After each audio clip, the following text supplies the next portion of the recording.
Good evening, everyone. If we could please be seated, we're ready to move ahead with our meeting.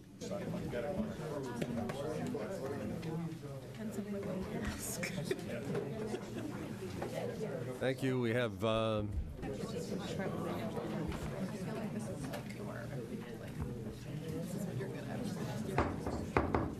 good evening. We have another full house.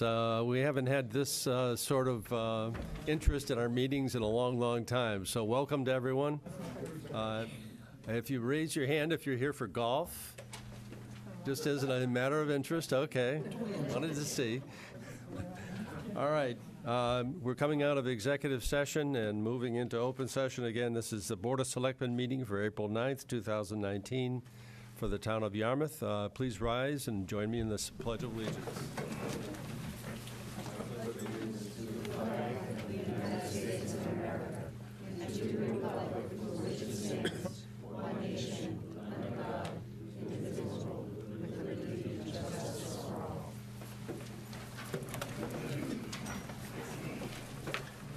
All right, thank you, everyone, and good evening. We'll go into public comments. Does anyone here wish to address the board? Yes, Tom. I was taught in the Air Force never to volunteer first. Tom Sullivan, West Yarmouth. Something I want to bring up to the board tonight. It was discussed at the school committee last night. Tracy, were you at the meeting? Yes. See if I'm right on this. It's been pushed to change the section here under vacancies on this new agreement. No, there was no discussion about vacancies last night. Actually, the school committee, Carol had dialogue with the DESE, and upon the DESE's request, they didn't know how comprehensive the changes were, and they indicated that there was not enough time for them to review the entire document before town meeting. And Carol recommended to the school committee that only Section 4 of changes, which is relating to the funding, be brought forward, and the board voted unanimously to just bring Section 4 and leave all other changes till another time. So Section 4 would include the breakdown on the individual, that 2.5%, whatever they're talking about, charging Dennis? Capital and operating, yep. And also include the new school. There was no discussion about vacancies or any other section last night. Yeah, because it's my understanding they've been pushing this, and I do have a copy of this new agreement where it says here that if the vacancy occurs, the committee shall be filled within 30 days, therefore by the Board of Selectmen, and now they're written in, and the school committee. Where does the school committee get the authority to be an appointing authority for a vacancy like that? Well, it would end up being in the agreement, and if the agreement was verified or ratified by both towns, that would be. Yeah, I mean, it's pretty lengthy about how they want to do this, subcommittees and everything else. That section as well. It was wording was pretty difficult to understand. So, perhaps they'll have an opportunity to further revise that in the future. Because I think under the charter, there's a section of the charter which you might have used with Mr. Henderson, if I can bring it up.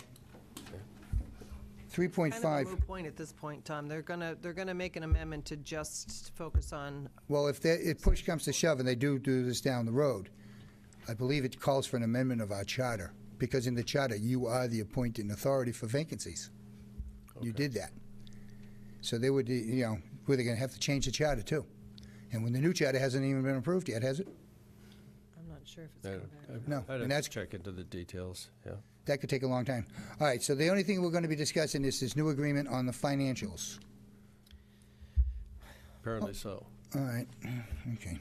All right, I'll see you at town meeting, God willing. I am going to ask for time, equal time. I'm going to oppose the agreement, the financials, and I would like to, speak to town meeting on it, especially what we've been going through. What would the purpose of opposing paying less be? I mean, I understand your point. You're not happy. My point is this: Dennis is getting off easy. Okay, but and we're they still will moving not in the better direction than where we are. So opposing it just means we're stuck with what we have. Why? Well, I'm not going to support either override. Well, that's fine. That's your. I mean, I think a lot of people are gonna, the override has to go to a ballot anyways. Right. It will. I saw that on the thing. But the idea is this: the Dennis gets a new school, and we get a new school, and they only pay 35% of it. That should be 50-50.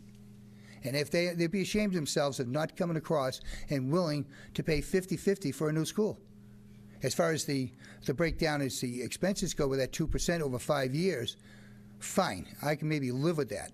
But I can't live with them because we will pay the brunt of that for the whole term of that building down the road at 65%. I can't see that, and that's why I will oppose this. Okay. And I think a lot of people should oppose it. It affects us on our tax rate big time. Well, the only recommendation I would have for you, Tom, is just offering a personal opinion on that. Won't carry an awful lot of weight in town meeting. If you have some other material to present that shows that 50-50 is used elsewhere or something of that nature, maybe that would hold some weight. What's the formula that they use to go 35%?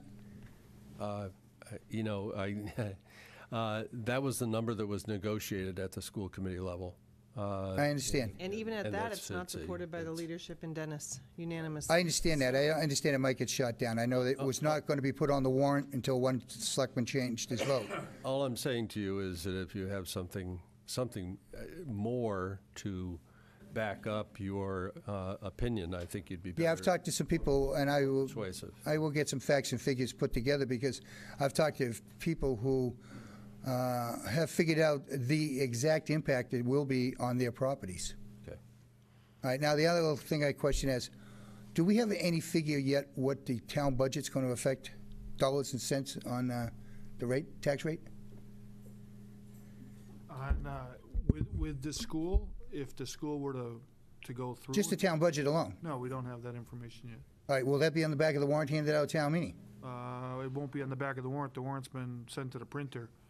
But we can see what we can do to develop a Handout? handout because we have a tax classification hearing shortly thereafter. So there's a lot of things that could change based on what I'm hearing about amendments people would like to make on the floor. So I'm hesitant to put a lot of energy and effort with our very overstretched financial staff at this late hour, but we'll see what we can do to give you kind of a ballpark. Yeah, in the past, it was always said approximate tax rate, Right. approximate, and that leaves you open to fluctuate either way. And maybe that's what you should put in Well, your some of the handout. commentary that I received as to why they moved away from that is because sometimes people read things like that and then it becomes what they believe to be the case. And then when the tax rate's actually set, we get a lot of commentary back as to why wasn't it what it was proposed to back at town meeting. And the powers to be at the time kind of made a decision that it's better to have the actual one set of numbers out there to limit confusion at the time in which the tax rate gets set. I can't understand that there. Approximate means it's a guess. You're basically guessing approximate. All right, that's all. I wanted to bring that up, but thank you for straightening it out, that Okay. it will only be the financials, right? Section 4 is what they voted on, having, Okay. Okay. Thank Thank you. Yes, Vita?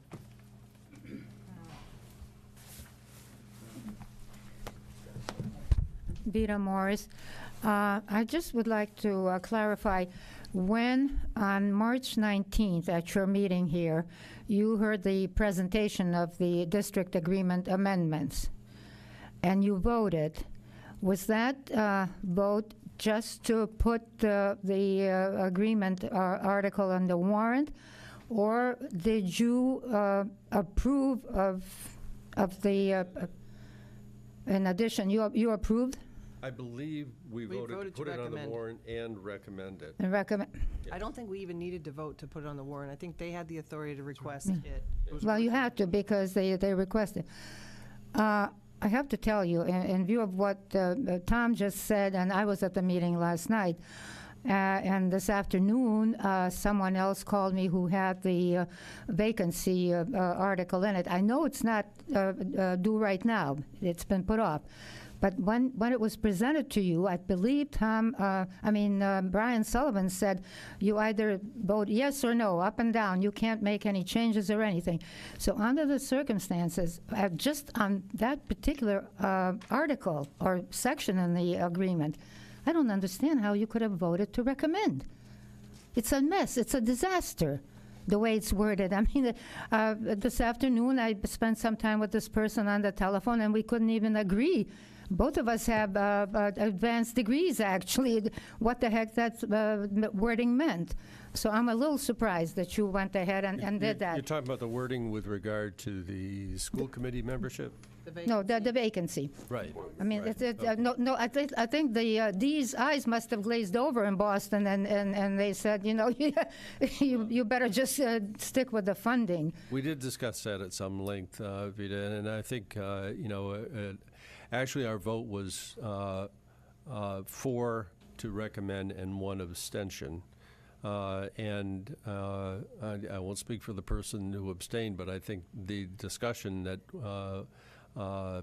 really was behind his vote was the fact that there were so many unknowns and vague portions of the agreement, particularly in that section, that made it very difficult. But I think that, I won't go into any further depth other than to say I think our board felt that it was the agreement in total was acceptable and might need some tweaking, but that it was a step forward. And so that's why we voted the way we voted. Right. Well, I guess Dees is maybe doing us a favor by putting it off, so that hopefully this will all be cleaned up, or even what Tom said. I mean, if the town charter says that you are the appointing authority, I would think that the school committee needs to get a hold of that and see if they can supersede in any way, this current arrangement. But the thing I wanted to comment about the wastewater thing. Again, I remember, you remember I handed out some statistical material to you a little while ago on that matter, and frankly, what I'd like to know, for example, is what has the consultant done for us? We have paid him at least $600,000 over the last 3 years. I mean, isn't it $200,000 each year? And it started at least 3 years ago, maybe 4 years ago. So for that kind of money, what has he done for us? Well, I'm not going to answer that at this point. I don't think our board needs to answer it. We've been working closely with the consultant on the agreement issues as well as a number of other things. So, I don't know what the number is offhand, but we're giving him another $200,000 this year, right? I'm not sure what the number is. Well, it's the proposal. Just because it's an article doesn't mean that it's all been consumed towards that effort. There's been, Mr. Colby would have to correct me on this, but we haven't even got into the article from last year yet because we've been working off a state grant. But there's an enormous amount of engineering and calculation work that goes into the effort that's going on, and certainly adding Barnstable and the opportunity to partner with Barnstable has added a whole new layer of complexity to this situation. So A, it wouldn't be fair to say they get $200,000, and B, it's not fair to say there hasn't been much done. There's been an awful lot done. It's just a lot of it isn't necessarily easily digested in public. It's, if you talk to Kurt, who's here on the Water Advisory Committee, they've been activated and been a number of presentations, and they're working on a lot of things with that. We've been meeting as a DHY group for almost 2 years now on this, and every town is paying a portion for their part of what the proposal could be at some point. So, like I said, it's not as simplistic as you've made it sound over on the microphones. Well, look, this is one way of financing that particular situation. Another one would have been just bill us or whatever, so that we have an actual idea of what they've been doing for whatever expenditures that they make. Well, we do know that. We're not allowed to sign a contract without a known amount. So we have to have the funding in place. It has to be a known amount, and then we go from there. All right, that's what we're working on. we have a full agenda. We're going to move on now. I just want to make one comment. That's it. You've had more than more than 3 minutes. I would like for you to see if we cannot continue entangling ourselves with that group. Please, Thank you. Please. All right, we'll move on to our public hearing. I'm sorry, can I just have 2 seconds? I'll make it really quick. Okay. I'm sorry. I just wanted to express appreciation to Deputy Chief Stephen Exaros for coordinating the efforts for the First Responder Bridge, which will receive brand-new flags this year on Monday, April 15th at 10 a.m. at a ceremony for that special bridge on Route 6, Exit 5. This year, Public Works will be reflected in that bridge as well. There will be a flag held up on that bridge to recognize Public Works as first responders as well. We're very excited about it, and we just want to express our appreciation. Thank Okay. you. Thank you. All right, we'll move on to our public hearing. It's a special alcohol license for Amber Sadier. Mike? Thank you, Mr. Chairman. Mary, you're involved in this, I believe, I am. as well? Okay. I'll read the public notice, and then we'll go forward from that point. The Board of Selectmen, acting as the local licensing authority for the town of Yarmouth, has received applications from Amber, is it Sadlier. Sadlier? Sorry. No, Sadlier? it's not me, but that is how you pronounce her name. Sadlia, on behalf of Ragnar Events LLC for special malt and entertainment licenses for an after-party at the finish line of the Ragnar Relay Race to be held at the Smugglers Beach Parking Lot, 220 South Shore Drive, South Yarmouth, Mass. On Saturday, May 11, 2019, between the hours of 10 a.m. and 8:30 p.m. Entertainment will include recorded and live music with up to 4-piece band and amplification between the hours of 9 a.m. and 9 p.m. Hearing will be held on Tuesday, April 9, 2019, in the hearing room at Town Hall, 1146 Route 28, South Yarmouth. The Selectmen's meeting begins at 6 p.m. Written comments will be accepted in the Selectmen's office until 4:30 on Friday, April 5th, 2019. Verbal comments will be accepted at the hearing. Okay, why don't you tell us what you are having for a project and what you would like us to do? Sure. My name's Carol Knoyer. I've done quite a bit of work with Ragnar Relay and worked many finish lines. We're very excited to have this year's finish line here in Yarmouth. We are planning for about 4,000 participants to arrive at the finish line at some point on that day between 9 a.m. and 9 p.m. Teams are arriving throughout the day until the last team comes through. We are working with the health department as far as food and sanitation and toilets for the area. We have partnered with the Yarmouth Chamber in an effort to involve the restaurants and local businesses with the event. The hot spots will have Ragnar-themed food and drink, as well as various forms of entertainment, live bands, and activities. I do realize that in our initial application, we did say that we would have live music at the event. We would like to withdraw that portion and instead have our participants in our relay be able to enjoy the music in restaurants and such of the local area rather than just being confined to our finish line. All right. With that being said, we have also partnered with Cape Destinations, and they will be providing trolley services for easy access to the businesses as well as the hotels that our participants will be staying in. That trolley service is free for our participants because we really want them to enjoy the festivities that you all have here to offer in Yarmouth, but we're also very conscientious about drinking and driving and having very tired runners. So we wanted to make sure that we had done that. As I said, we have decided against having bands at the finish line to encourage participants to enjoy the local entertainment at restaurants and businesses.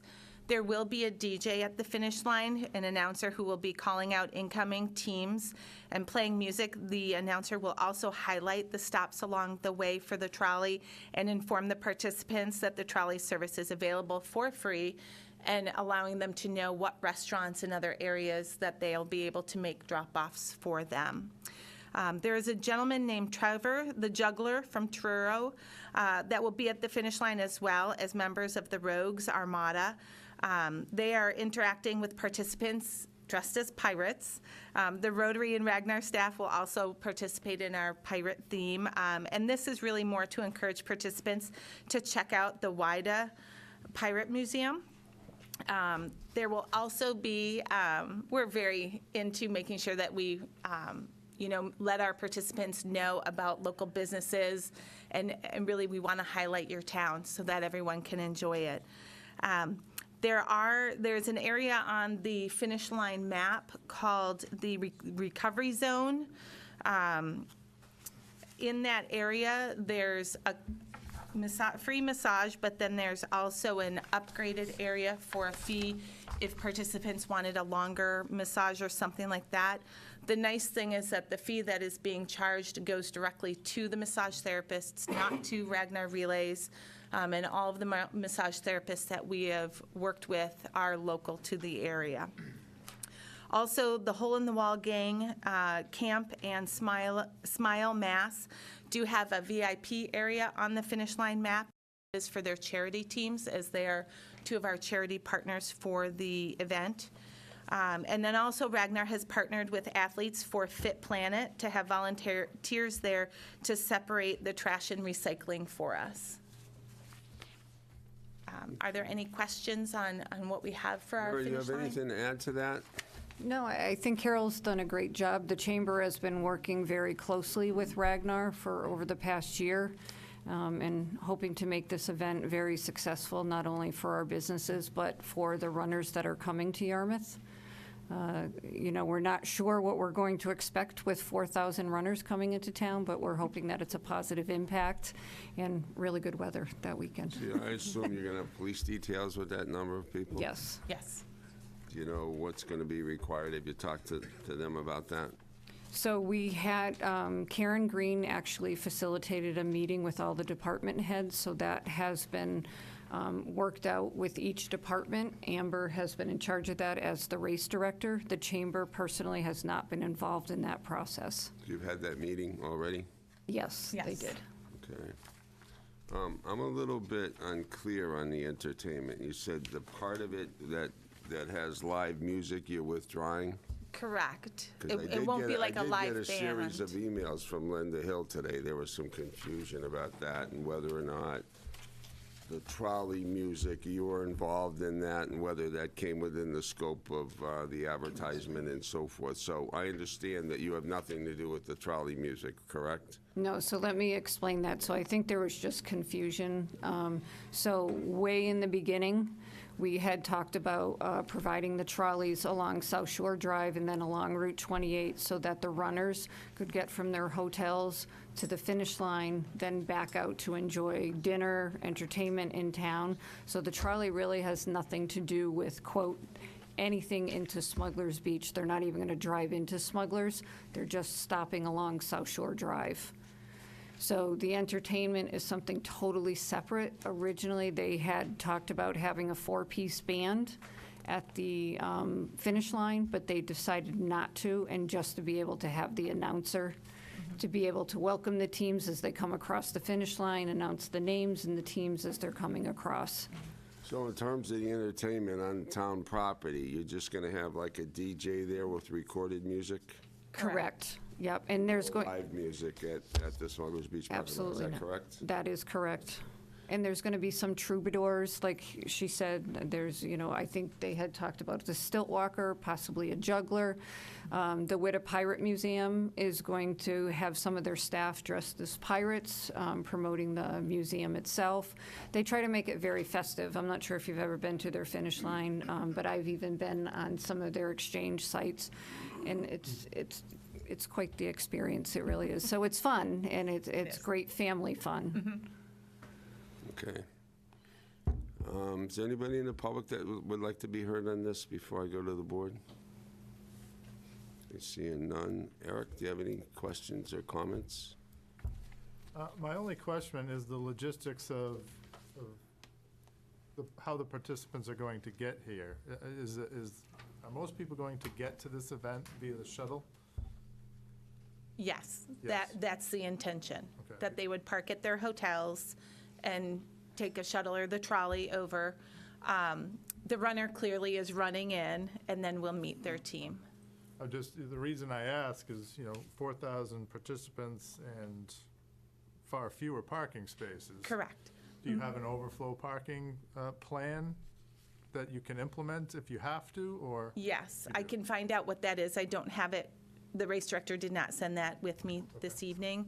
But please realize that the participants don't arrive in a vehicle singly. Generally, it's a van full of 6 or 12. Again, I do hear your concerns with the parking because it can fill up extremely fast. Our intention is to have the teams park at their hotels and then take the trolley over. And that information has been already conveyed to the teams. All right. That's all I have. Thank you. Tracy? Are we only talking about the entertainment license, or are we talking? No, you can talk about both at the same time. So I see all the tips training for the alcohol service. Can you explain exactly where and who will be eligible for, I assume that there's beer. It says malt, right? It's beer only. There's a beer tent. Yep. So eligible participants for the beer tent are people who are 21 and over. Ragnar staff checks IDs. Unfortunately, sometimes runners come in and their teammates did not remember to bring their ID, and we do have to turn them away. We can only give a wristband to people who have shown us proper ID, and then they would be eligible to purchase a ticket for a beer, which is where the Rotary comes in, and they will be the ones serving that. At the beer tent specific, it is fenced off. I guess I'm just confused because there's two different things. This one we got tonight, this one doesn't show any tent. So where the beer tent is here is where is, I guess, here? So if you go to the second page, Tracy, Oh, on the that back. has a better, There's a beer tent on there. It's in Okay. white. so if I So can this just. is no longer, So if I can just say, because this is a new event, and the race director is actually working from Utah on organizing this event. She's going to be back on site again next week. The two, I know what they submitted to you earlier. The one thing that they've added is the recovery tent and the plus tent, and I know that that's unusual. I just learned of that myself today.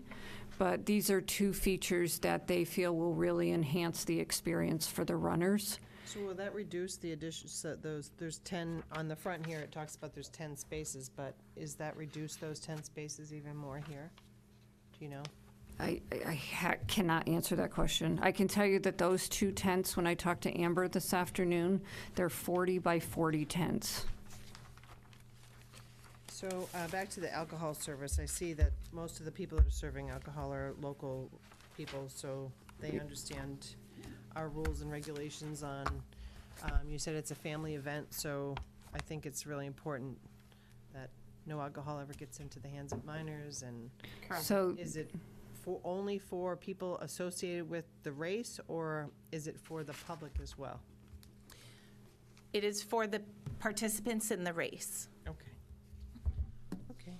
in all Well, of, you can finish that, they deserve a beer. absolutely. Personally, I'd begin and end in the massage tent. but- No, I really appreciate your work, Mary, on bringing events like this to our community. I think it's great for our businesses, and I like to see it. Sometimes the first year is a little bit of a learning experience, so I'm glad that there was a department head meeting, and I'm excited to see, and hopefully it's successful. Great, thank you. Norm? I'm all set. I'm all set, Mike. Okay. Motion to close the public hearing? We have a motion to close the public hearing. Do we have a second? Okay, all those in favor? Aye. All right, the public portion of this hearing is closed. Does anyone have a motion to make? I just have one more question, sorry. ahead. I see that the setup time is May 9th and the event's the 11th.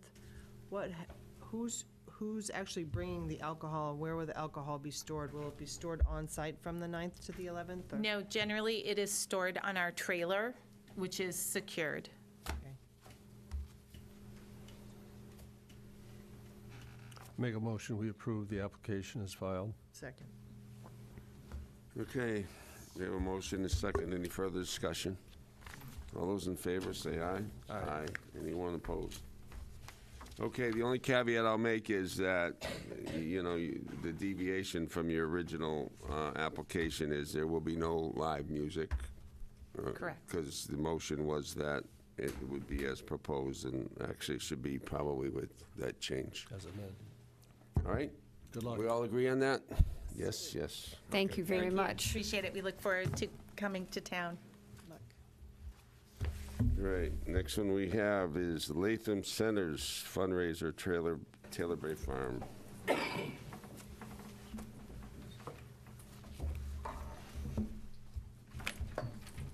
Good evening. Good evening. Hi. You want to introduce yourselves, please? Sure. I'm Heather Kelsey. I'm Director of Development at Latham Centers, and this is my colleague, Diana Morgan. Diana Morgan, Development Associate at Latham Centers. All right, ladies, I'll read the legal ad into the record, and then we can go from there.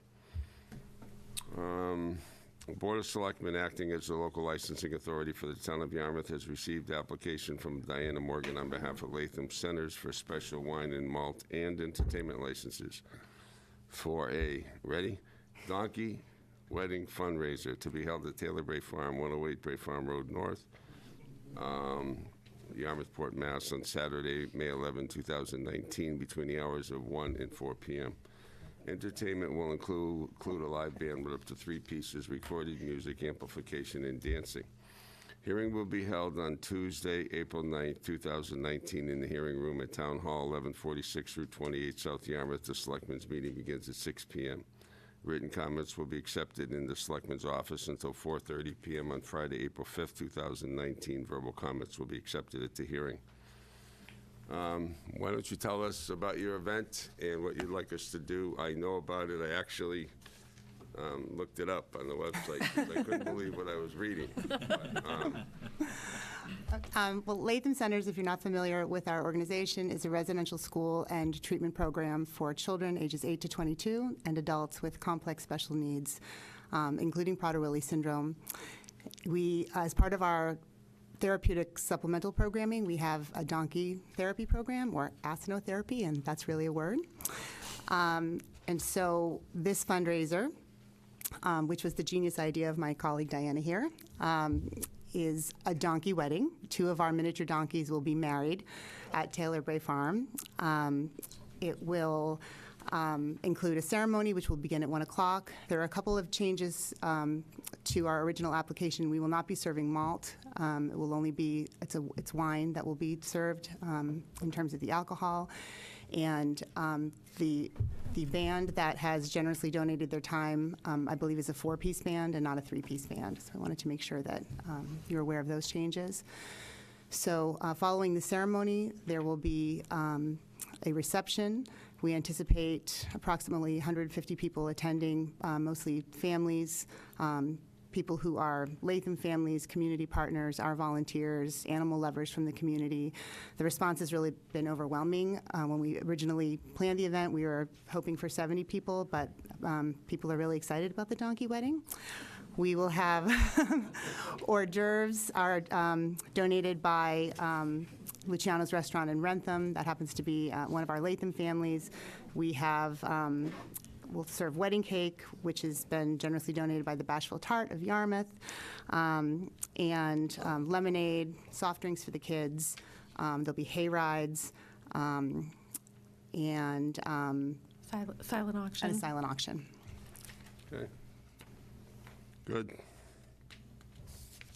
Does anybody from the public wish to be heard in this? Yes. You object? Bob Clark from the Taylor Bay Farm. Just wanted to say that the Taylor Bay Farm, our board, and all the people down there fully support this effort, and we've been working closely with them to take care of a lot of the logistics, and the Latham teams have been volunteers at the farm for a number of years, so they're good partners of the farm. Okay, great. Thank you very much. We have no other comments from the public. We'll go to the board. Mark, do you have anything? I still have no idea what a donkey wedding is. Can you explain it a little? Sure. We have 6 miniature donkeys in our astinotherapy program. Yeah. And so I think Diana had attended Wild Care had a baby shower for their baby animals with a gift registry as a fundraiser. And so she had attended and thought it was a cute and a fun idea. And so she said, what if 2 of our donkeys get married and we have a gift registry for the donkeys? So the fundraising piece is both through corporate sponsorship. If you visit our website, they have a gift registry where you can donate to, start their happy life together. And 2 of our donkeys will be there with our donkey trainer, and they will be dressed in their wedding finery with the top hat and bridal veil, and they will march down the aisle led by 2 of our adult residents who are also part of our therapeutic donkey program.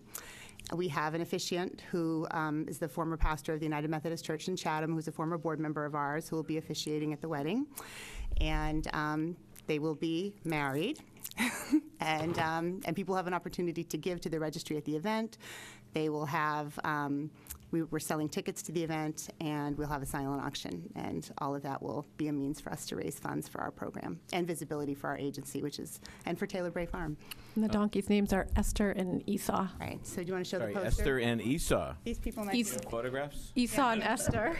See them? Here, you can pass this around. Right.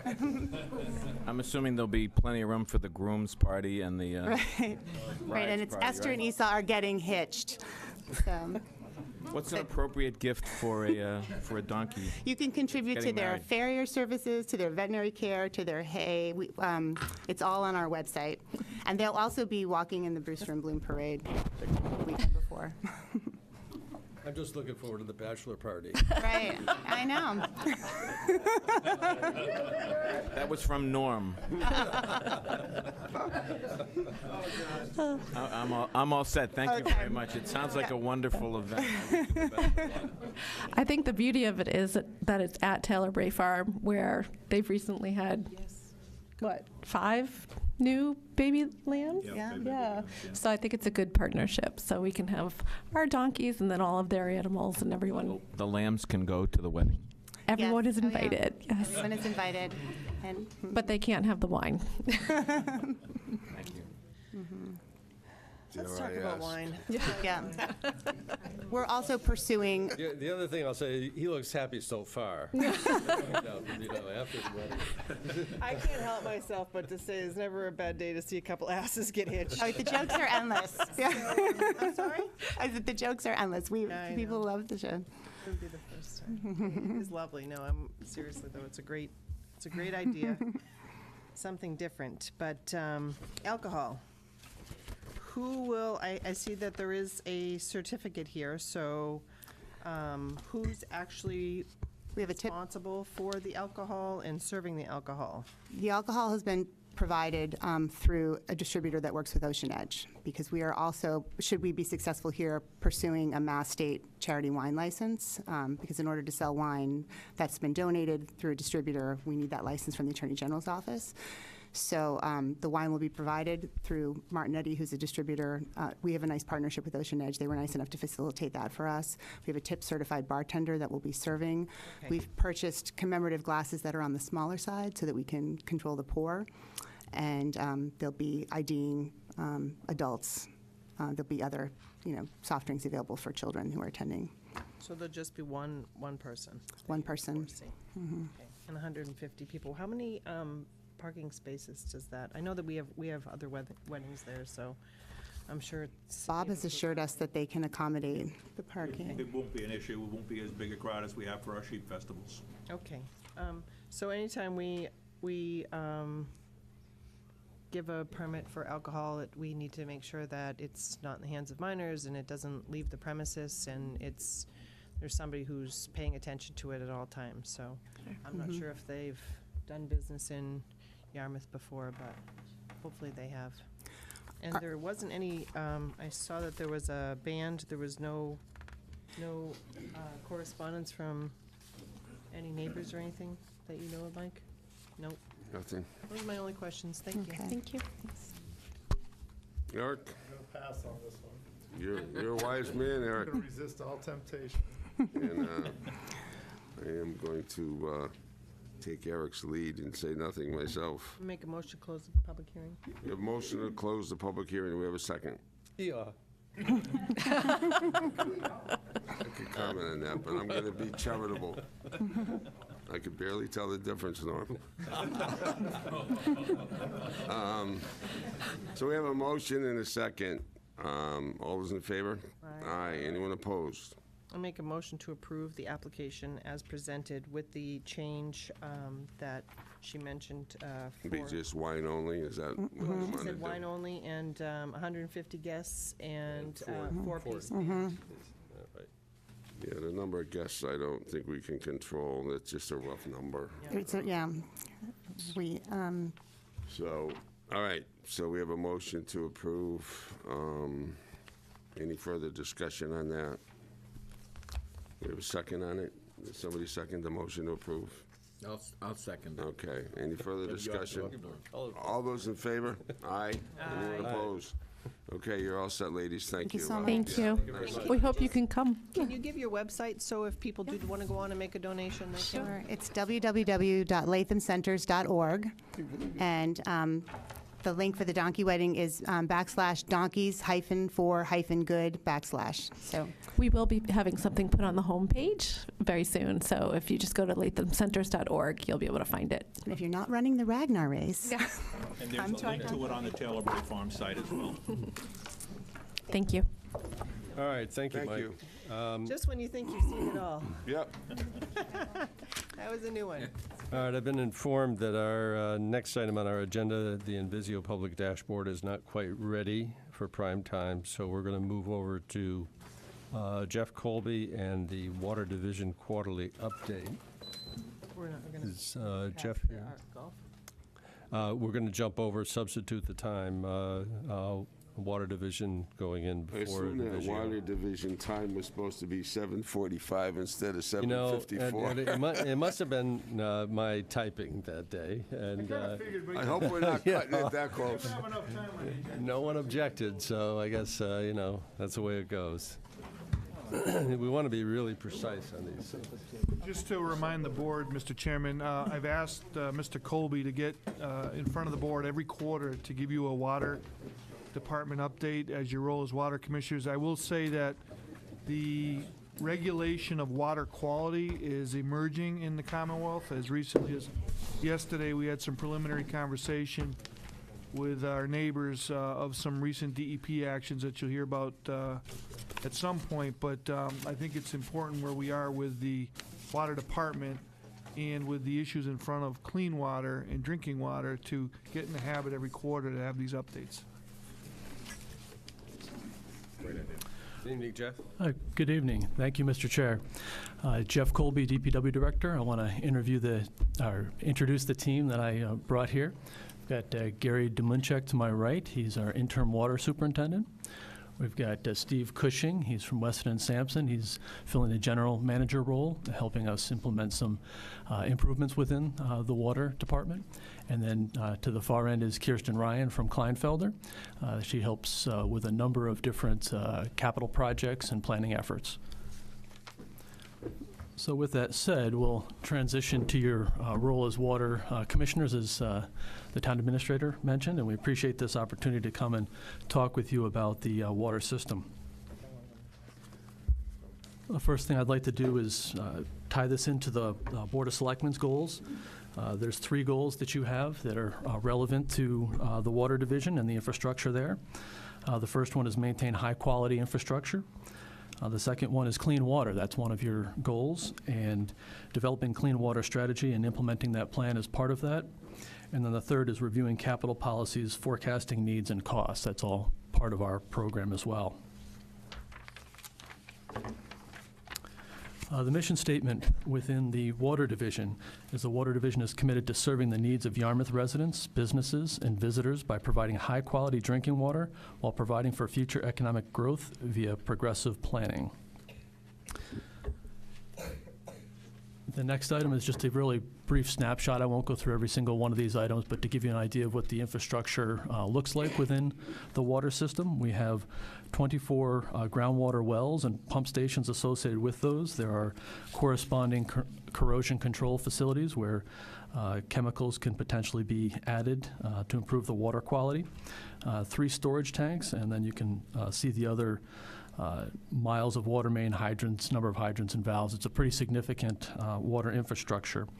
The thing that I want to draw attention to is at the very bottom of the slide in your packet, you'll see that our maximum day pumping capacity is 14.5 million gallons. That's a significant volume for a system like ours. So the next map that I'd like to show is just the infrastructure associated with the Yarmouth water system. That is something that it demonstrates the how dispersed the system is. It goes to nearly every street and neighborhood in town. There's the wells are also denoted on that diagram as well. Not getting in too much in detail with regard to the colors, but those are the size of the water mains. We certainly have a much higher quality, bigger map. If you ever want to stop down at the water offices, we can walk you through that infrastructure. But the thing I'd like to mention here is this is similar to what a wastewater system could be at full build-out. This is the type of network that would encompass servicing community needs. Also wanted to give you a snapshot with regards to the water system financials. I won't go through each one of these numbers, but our budget in 2019 was just under $4 million. And the revenues over the last 3 years, they do go up and down based upon water usage. We primarily see differences based upon the how dry the season is. And drier seasons will certainly pump more water for people to use, whether it's irrigation or washing vehicles, things of that nature. So the wetter years tend to be lower on the revenue scale. But just last year, you can see that even though that was lower than the previous year in 2017, it was still above what we had budgeted for expenditures. So this shows a healthy water system, healthy financials. Also, the special revenue fund, which is what our water system is, has a significant reserves also noted at the bottom of the slide there, just over $3 million. So it's worth noting that the financials are very healthy. One of the things our team is looking to do is ramp up the investment within the infrastructure. We'll talk briefly about that in some future slides. And so it's worth noting that although the financials are very strong and healthy now, we will need to, based upon investment within the infrastructure, look at revisiting water rates, which haven't changed in 24 years at some point in the future. This next slide, what it indicates is our permit limits. One of the things that we're working with DEP on is a new water withdrawal permit. I think I'd mentioned this at previous presentations, but in this particular case, they're looking to reduce the amount of water that we're authorized to withdraw. So that is a challenge as we go into the next permit cycle with regards to that balance of what we do withdraw from the system and what we're authorized to withdraw. You can see our current withdrawal limits are just below 5 million gallons a day, and DEP is proposing a much lower amount, which is demonstrated by that blue dash line. There's some growth built in that, but the takeaway from this is if we do have a reduced withdrawal limit, that we may need to do some mitigation associated with that when we exceed that number. It's part of their water conservation effort, and we're in ongoing discussions with them about those. So nothing's been settled at this time.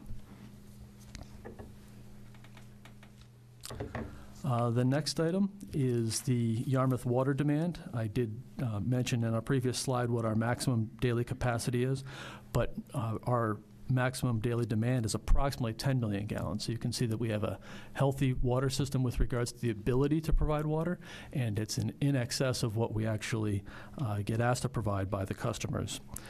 It is very important to note, I'm sure the board is well aware of the seasonal demands.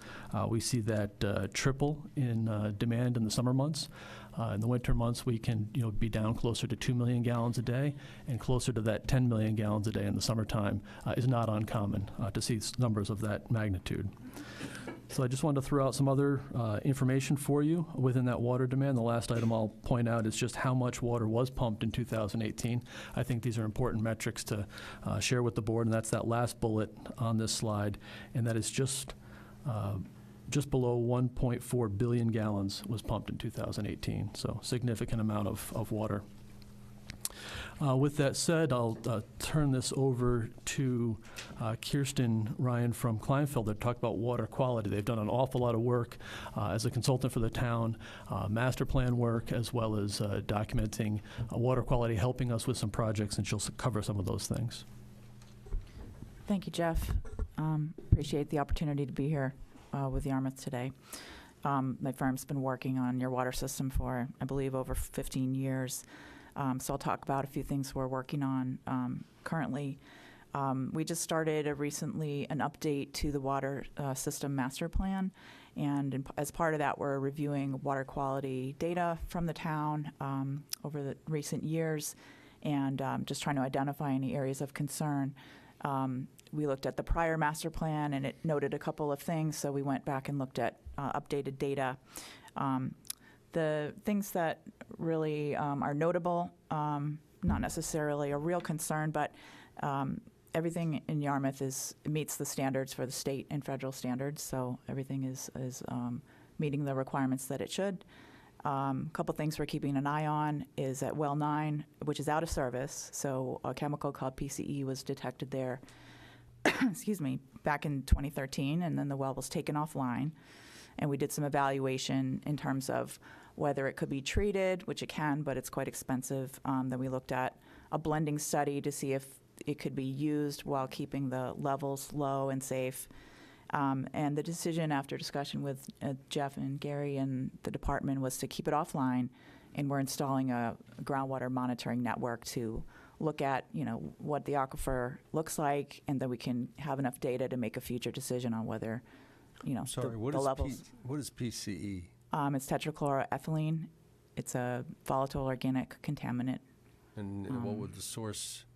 It's found in many solvents, so it could have, the upgradient area along White's Path, has a lot of history of, industrial use in the past, that kind of thing. So. Okay. We did look into that a number of years ago in terms of, is there a real clear, obvious, source? And our environmental expert concluded that it would be really difficult to sort of pinpoint it. Isolate it. Yeah. Okay. So the other item is nitrate. Keeping an eye on nitrate levels at several other wells, 4, 5, and 11. The contaminant level, the maximum level, is 10 parts per million, and the levels that we had been seeing were about 3, so it's well below that requirement, but something to keep an eye on. And when we looked at the trends over the last, say 20 years, we had some graphs here. Do you want to move forward? Yeah. So the good news is that, things are still well below that 10 parts per million line, which is the red line on the graph. Over the past 25 years, well 4 has a really, really slight upward trend, but, it just something, to keep an eye on long term. Where is I'm well sorry. Well 4. That is just south of Captain's Village. That's a very dense area, and so this nitrate situation is related to septic systems. And so Have anything to do with the water runoff without being able to properly leach it in the roads or anything? that's more related to septic systems than it is nitrogen from road runoff. So well 11 has a little bit more of a upward trend. Again, well below the safe number of 10, but I think if I projected that out, it was going to be another 15 years before it really approached 10. So again, something to just keep an eye on, but nothing, for great concern right now. And again, that one is located where? Is that, I believe it's in the same area. Yeah, south of, which one? 11, is that what you're asking for? Forest Road? Off of Forest Road? So it's the same area. Yeah, a dense area in that And general that's area. showing, pretty substantial, and so is well 4. The peaks and valleys are substantially different. Is that a seasonal impact? Do we have any indication of what those are being caused by, or is it just temporary measurement blips? That's hard to say. It looks like the older data is, it's a number of years old. There could have been something with the lab, or it could have possibly been seasonal. Yeah, it typically doesn't swing that far, so that's why I projected that trend line, which really kind of gives you an overview of what it's looking like in the long term. Yeah, I think with all water quality sampling, there's some deviation that is fairly significant in those graphs, but it does go up and down depending on when the sample's taken, that type of thing. I know we're not here to talk about wastewater today, but this is something that could be corrected with a wastewater or sewer solution, protecting the wells.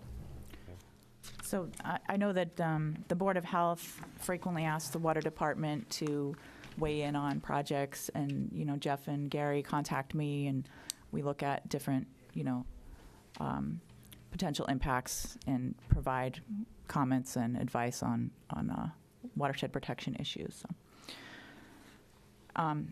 Another thing that we've recently done for Yarmouth is a asset management plan, first edition of an asset management plan. This was done in 2017. It was more than 50% funded by a Mass DEP grant. So this allowed us to take an overall inventory of the system and come up with an estimated total worth of the system, and look at the service life of the pipes based on material, and recommended, you know, broad brush system investment, really just with those numbers. We also did this based on risk, so consequences of a failure of an asset times the likelihood of the failure of an asset, and came up with initial ranking of priority investments. Certain pump stations, certain wells are more critical. And the next step is we'll be looking at the water pipes and ranking and prioritizing those. And that will be done, part of a project we're working on right now, which is the Drinking Water Master Plan update. And that speaks to the next slide. You want me to continue on this one, Jeff? Yes, okay. If you could. Right, so currently Kleinfelder's working on first updating the hydraulic model of the water system. So this has all your pipes in a network. It evaluates the condition, the pressure, and what we do is look for areas of any deficiency so that we recommend system improvements. So it's all about, again, ranking the needs and coming up with a capital improvements plan for the water system for the next planning period. Another thing that the department's working on is migrating to a new software system for asset management, utility cloud, and the staff are undertaking that and adopting it for inspection purposes so they can maintain the condition of the system and understand when things need to be repaired. We just completed a draft of a pump station assessment. So again, with 24 wells and 24 pump stations and 17 other facilities, it's a lot of infrastructure. Almost all the buildings need roof replacement. So we came up with a phased improvements plan to recommend a program of upgrades to those structures.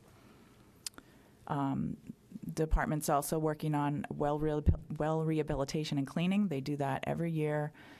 Again, with so many wells and such a reliance on seasonal increases in demand, you need to keep your wells functioning, and the department does a really good job investing in that program and cleaning at least 4 wells a year, so that it's about 5 to 6, 7 years between all of them getting cleaned. Another thing we're just starting on, again, is that groundwater monitoring network that I just mentioned. The asset management system, I understand they're moving forward with that software implementation. And then the Route 6A water main replacement project is another thing that's ongoing right now. Yeah, great. The one other thing that I'll mention, it's not on the list as far as current projects, but it's a very near-term future project we'll be looking to implement, is looking at the Comaquid Heights and connection of Yarmouth water to that system. That's got some challenges as it relates to going underneath the rail line and connecting to multiple streets that aren't necessarily connected to the Yarmouth system, but it's certainly something we're going to study because the payments to Yarmouth from Barnstable are relatively short-term is according to the current agreement. So I want to see if there's a better long-term solution to looking at that area. So that's something we'll be pursuing shortly. Do we know what the cost of that connection estimated is? Can't hear you. Yeah, the estimated cost of that connection, real ballpark, was about $500,000. We'll have a better idea once a full study is done and investigated. Doesn't mean we need to move forward with it, but we'll have a better handle on the cost and what the complications might be of physically making that connection. With that said, the next couple of slides and the last couple of slides, in wrapping it up, are general manager activities. I'll have Steve Cushion cover those. Thank you, Jeff, and thank you for having me here tonight to present my activities as general manager. I started with the Yarmouth Water Department in October of 2018. So again, I'm Steve Cushing with Weston and Sampson Services. So what we've been able to accomplish at this point is we did our health and safety inspection of the water department and the water department facilities, and we're able to prepare a comprehensive report with those findings. We also implemented a weekly Water Division Safety Tailgate meeting, which happens weekly with the Water Department staff. Talk about safety topics and try to develop safety culture within the department. The next item is a maintenance and repair item where we have backup power sources for some of the wells, and they're basically an auxiliary engine with a right-angle drive. We were able to repair 6 of those and get them operational, and they provide backup power and water supply when power goes down in the area. We've also been able to update several of the standard operating procedures. We were able to update the ones that were required by DEP that were probably the most critical procedures to have in place, and they're the ones that DEP asked to look at when they come in for an inspection. So we were able to update those. Another thing, we've reviewed the job descriptions within the department, been able to make some updates and recommendations on those. Another big item, and it's another DEP item, with the help of Kirsten and Kleinfelder. They developed the bulk of the emergency response plan. There was a few small details that needed to be tied together. We were able to complete that and did our emergency response training as required by the DEP. So that was another accomplishment. Some of the things we plan on doing in the future, and this also dovetails with some of the work that Kirsten has done with Kleinfelder on the capital plans, is to start the valve exercising and unidirectional flushing program. Also part of that is hydrant inspection and maintenance program. To get those things as a common practice, use the utility cloud software to track those items, be able to manage the assets, be able to report on condition, and report on how many valves, how many hydrants have been inspected, and how many needs repair. So give us a better handle on the activities, the numbers, and be able to predict better what we're going to need for capital in the future if we know the condition of things. We'll also implement the recommendations of the water organization and operational assessment, which I refer to as the tie and bond report. That was the report that was done by another consultant that had numerous recommendations for the water department. So we're chipping away at implementing some of those recommendations. And again, the actions that were outlined in the asset management plan, that's again dovetails what Kirsten has done with that plan. A lot of great recommendations on how to manage the department and protect the assets. And then continue with the capital improvement plan and follow the recommendations that were provided by Kleinfelder in that report. So those are the things we're doing with the water department right now, the things that I'm responsible for today. So any questions for me? Yeah, with that said, we'll turn it over to the board for questions for the team. Other questions from the board? Go ahead. Right now, our water revenue fund says we have 3.3 million in there. So one of the items identified was that 3.5 million really is what we should be spending on an annual basis. Am I reading that right, to You are. maintain the system? What do we spend now on an annual basis? Yeah, we're in the process of ramping up some of that activity, but it's a little bit above $1 million, so we're really not where we should be. 2 years ago, we had a capital budget request that was closer to that $2 million mark, but this past year was just over $1 million. Okay.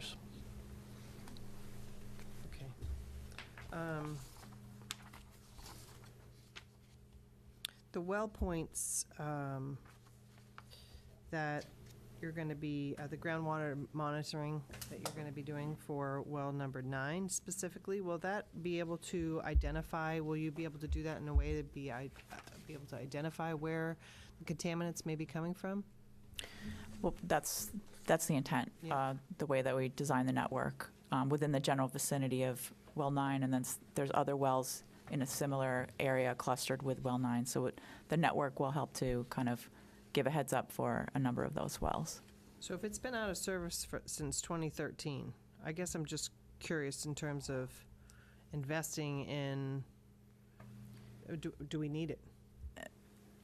Well, I would just say that, again, since it's clustered near wells 6, 7, 8, and 10 as well, a network would help give you an early warning for all of those wells.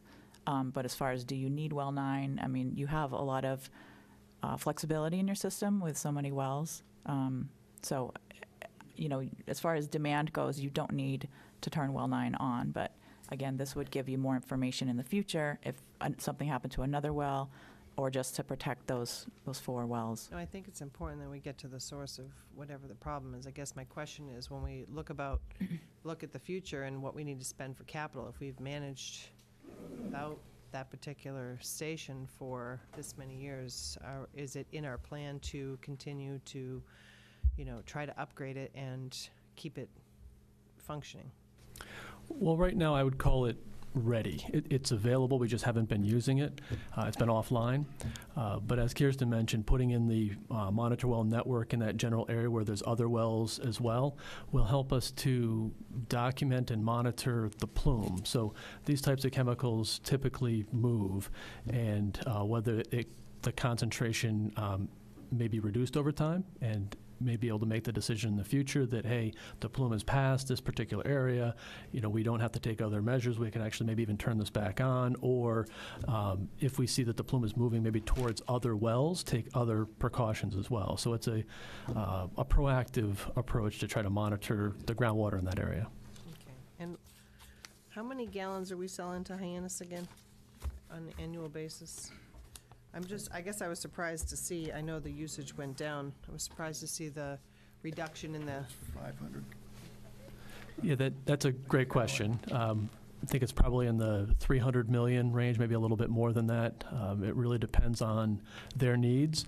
And as the town administrator mentioned before, we've gotten a recent indication that their needs might need to go up because of some changes in the contamination rules and what they can use and how they can use their water. I guess I'm just thinking about the future and what DEP is going to allow for us. It looks like we have that flexibility still at this point.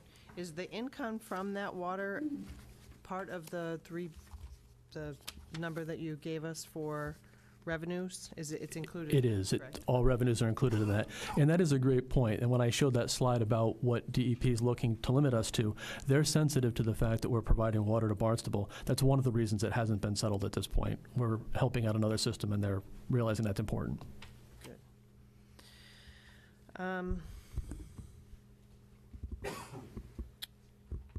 I have a lot of questions about the management piece of it and how far we've come in accomplishing the specific goals that Bond set out. I saw a small portion of them here. I wondered about the job descriptions. You said you made progress on that. Those need to be approved by the union, I take still? Yes, they have to be approved by the union, and also another major step is to go before the personnel board with those revised job descriptions. That hasn't taken place yet, but those are steps for the next couple of months. Okay, and so, well, I know we have a lot on our plate tonight, but I'm I'm interested in how it's Offline, changed. Tracy. What's that? Maybe you could take them offline if you have questions and try to get them addressed offline if there's that many questions on the Not that minutes. many. I guess I'm just, I'm thinking about the OSHA regulations that are going to need to be incorporated, the sheer number of outsourcing of our water system that we do as opposed to doing in-house, how that is going, as well as the progress we've made in customer service. So at some point in time, I think we should talk about the success of those items. Certainly. Thank you. We could save that for a report for the next quarterly update. That would be 3 months from now. Okay. Is there anyone else? I have some questions, Sure. Mr. Chairman, but I don't want to cut in front of anybody else. I don't know if Eric wants to go first. No. I see him. We're No, he seems to be chomping at the bit. jumping in. No? Just patiently waiting whenever my turn might come. Okay. Well, let me just sort of start here by saying thank you for coming before us and providing this update. I like the idea of these regular updates. I think it's important for us to understand with some regularity what's going on with our water department and our water system. I also think, and I'm glad Tracy zeroed in on some of this, and that with respect to the quality of the water and the extent to which we're taking actions to protect our water supplies and our water resources. So I wanted to follow up a little bit more about well number 9 and the efforts to sort of track and trace where some of this PCE contamination is coming from. My first question is when did we detect actually the PCE contamination? Was it in 2013 or was it earlier than that? You know? Do you know that? I would say much earlier, but it was at much Lower lower levels. levels. Yeah. Gary can answer that. Yeah, Gary DeMickey. We detected it much, I've been with the town for 16 years. We detected it back then, but it was at very minute levels.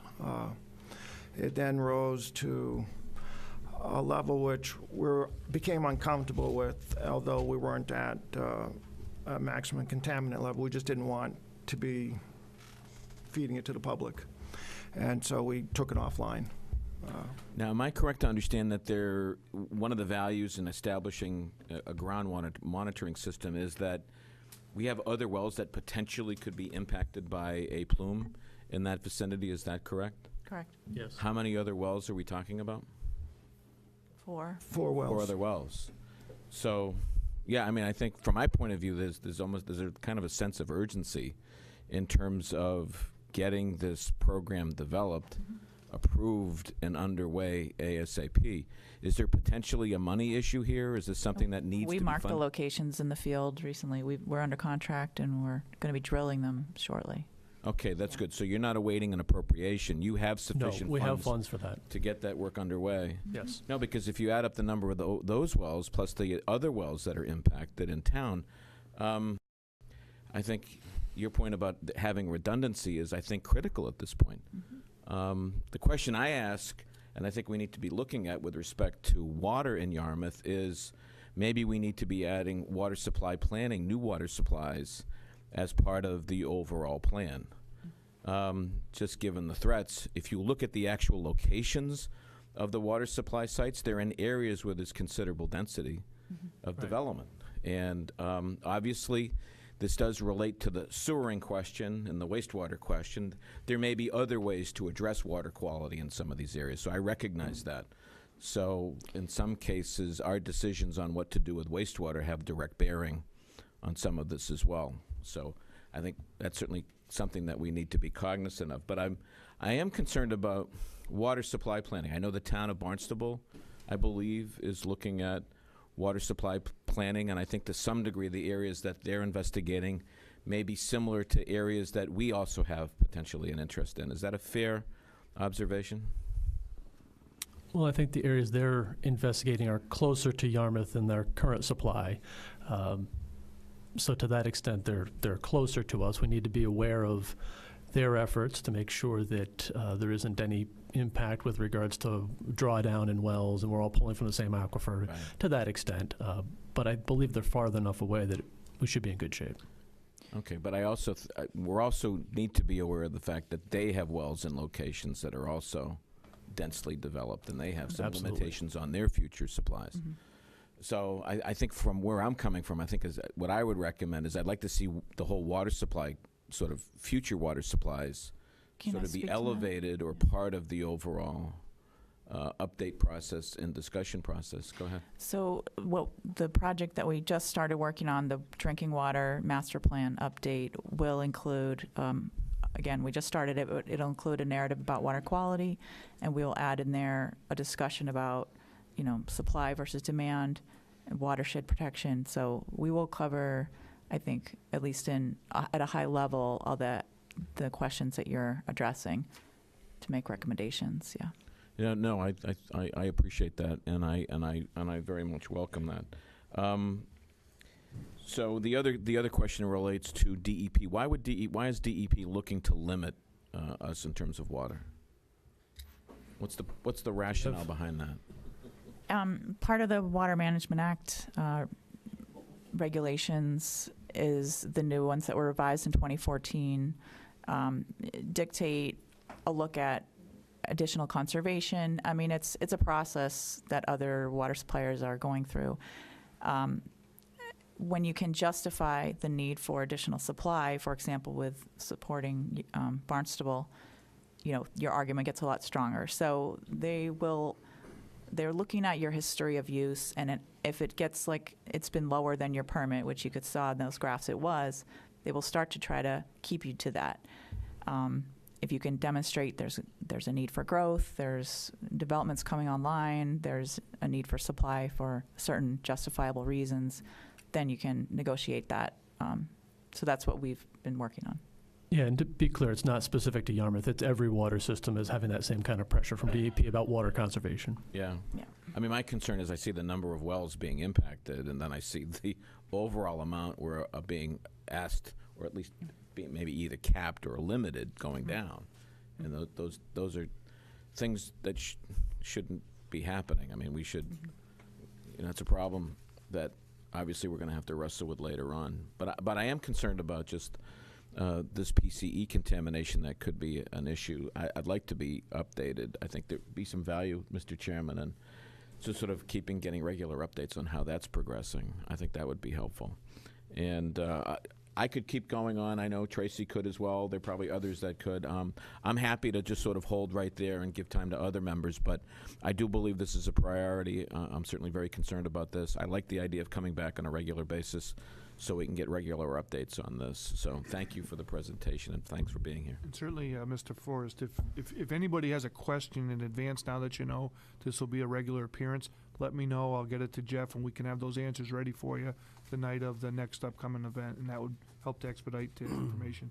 Yeah, I think in that regard, there's a number of open questions that have been raised here already that I think we need to be prepared at the next meeting to address. So, Mike, did you have any specific questions? Just a few.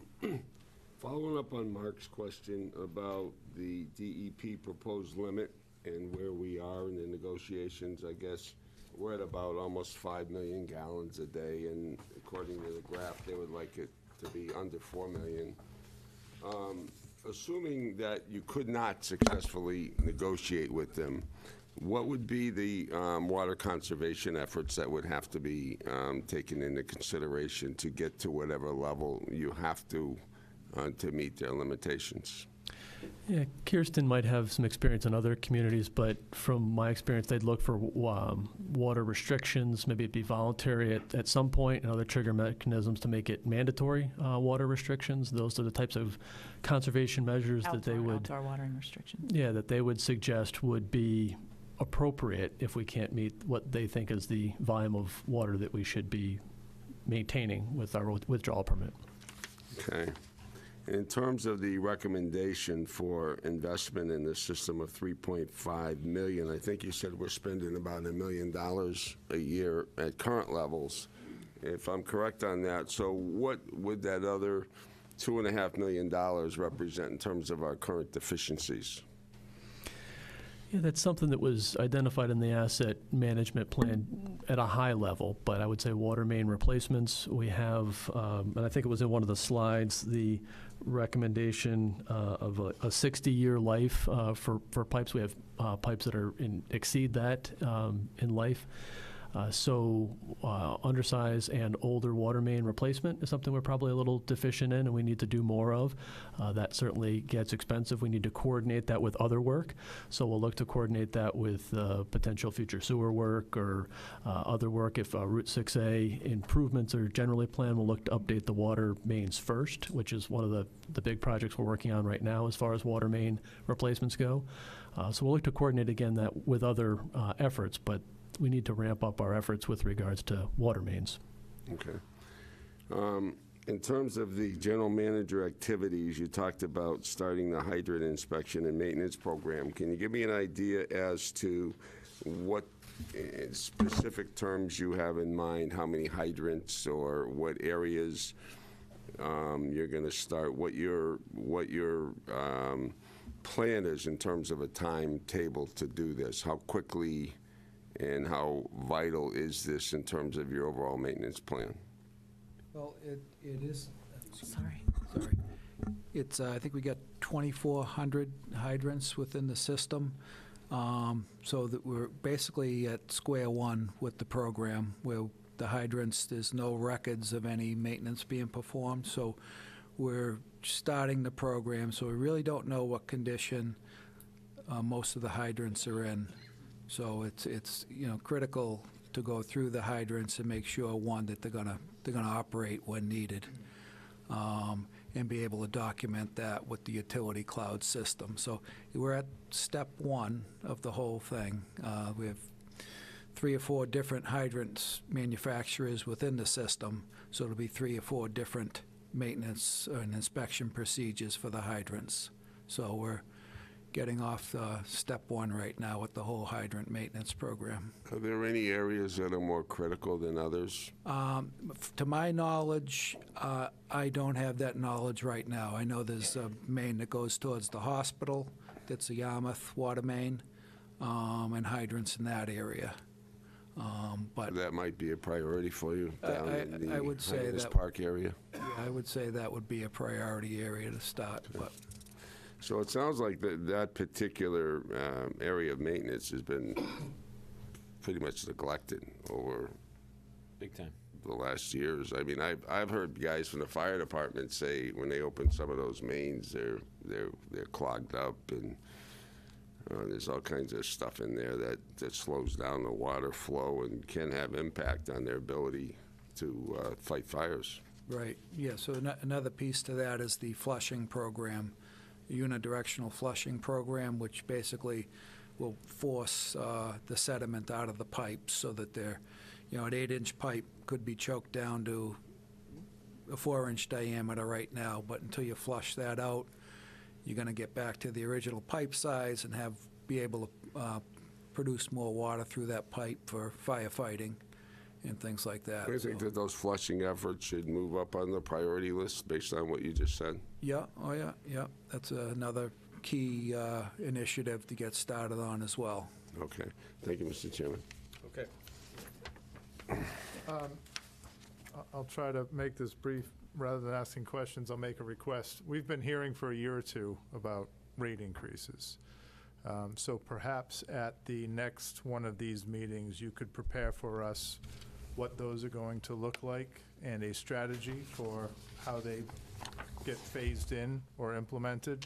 If the intent is to do one rate increase, but like I said, we've heard it mentioned a couple times and have never been given a number or a plan. So I would like to see a number and a plan next time you come here. What we need to do is a formal rate study. That's the next step in the process. The rate study is something that, with healthy reserves, we have adequate funds to fund the near-term capital improvements. To Selectman Post's question, if we were spending $3.5 million a year for capital investment, we would have insufficient reserves to cover that.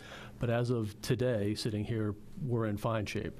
So bringing up rate increases is one of those things that the board should certainly be aware of as a possibility. It's not anything that we're prepared to do immediately, and would need to go through a formal rate study to quantify what that looks like. We can do a little bit of work to provide some additional data, but it wouldn't be a full-blown rate study before we're back here before you in 3 months. I don't know how you can triple your infrastructure maintenance costs and not raise rates. You certainly can't afford to do it at the current rates based on the numbers that you gave us here tonight. So I think an increase is inevitable based on what I've seen. So, you know, we have often seen in this town where we go for years and years without increasing a rate, and then when a rate increase comes, it's often significant, and people have a difficult time dealing with that. So I would like to see a plan. What the study, is that in the works? Is that something we need to instruct staff to find funding for? How do you initiate that study? Because, you know, it's fine for you to sit here and say, oh, the rate increases won't be coming for quite some time, but it's going to come sooner or later, and I don't think anybody in this town wants to be caught by surprise. So I would like to start talking about it.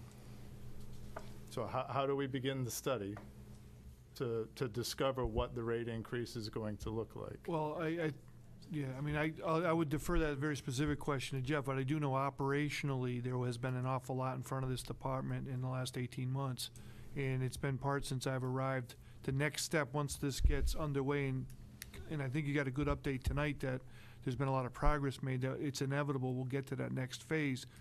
Part of, I think, the important aspect is that, and Jeff touched upon it, even though at the high level they said the pipe should be replaced every 60 years, the reality is that's not like it's going to happen. So I would leave it to Jeff to identify with the team the very specific needs and put it out in front of you over the course of 5, 10, 15, 20 years. Part of it is the technical bandwidth that we have internally to manage that. Staff for procurement, for oversight, and all of those pieces to triple our level of effort beyond what we have today. We don't have enough administrative infrastructure to support that, so it's going to be a slow go to get there, with particularly, like I said, with so much operational challenges with the department. But Jeff can answer that question better as to when he thinks maybe the rate study can get procured. Right. Well, Dan, I think I understand that observation, but the $3.5 million was put on the table as the annual need. And I think you're hearing the board's frustration with that, given the level that we're spending now. And the board's saying, look, if you're saying it's $3.5 million, tell us how we're going to get there, and tell us quickly. Don't wait a long time. Don't spend a lot of time doing lengthy studies. We need to know if that $3.5 million is right, because it's triple what we're spending now. So, you know, we need some attention paid to that. No, and I hear you, and I don't think anybody's trying to put an easy filter on this. It's a huge system with a lot of need, and it takes a while to do an analysis on this. Yeah, I think the thing that I would add is, I think the very next step, and it's, we hear what the board is indicating with regards to the rates and trying to map out a pathway forward and as to what that looks like in the future. But I think the very first near-term step is for us to finish the master plan update.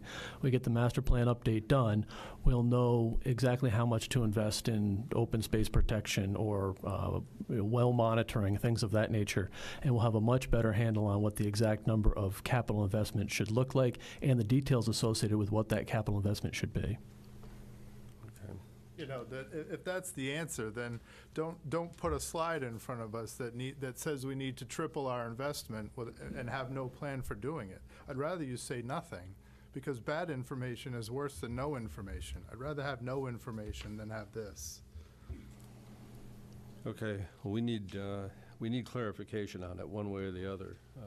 We either need to know the $3.5 million is right, or what the revision is and what the ballpark is. I mean, again, you know, even a ballpark of, yeah, we need to spend $2 million a year compared to $1 million now. What is the impact? And I think Eric's right. You know, we need to get that out in front of people, start ramping up and moving ahead. We can't just sit and defer the capital expenditures and defer the rate increases and not address it. So. I do have Mark was talking about the concerns about well 9 and the PCE levels. I have the same issue with regard to the Forest Road and the Captain's area. There's been a continuation of upward trend in the nitrate levels. Those areas of town have been built out for a long period of time. It's not new development occurring there.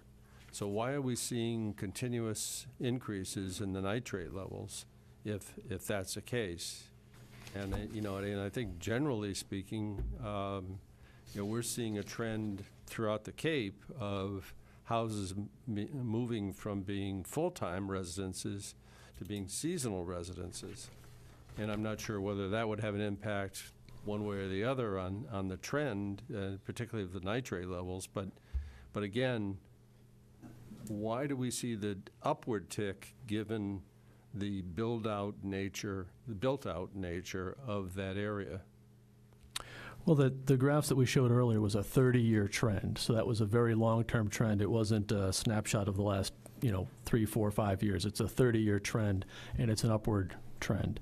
So there was additional development within the last 30 years in all of those areas. Well, I'm looking at 1991. Is that 30 years? So, yeah, I guess it is. Pretty darn close. Yeah, I guess it is. All right. Okay. All right. Thank you. I don't have any other further questions. Thank you for your efforts on this, and thank you. We've laid out a number of questions, I believe, at this point that we would like to see addressed in our next meeting, and certainly, the water quality and water costs, of course, is all of our concerns. So, thanks for your report. Okay, thank you. Thank you. Good night.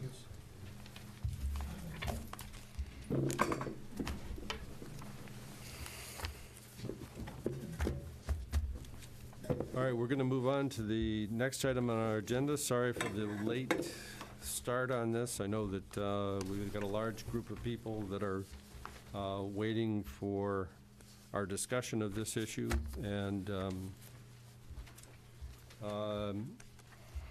we may entertain limited discussion on this if there's representatives from the Gulf Enterprise Committee that want to talk or anything,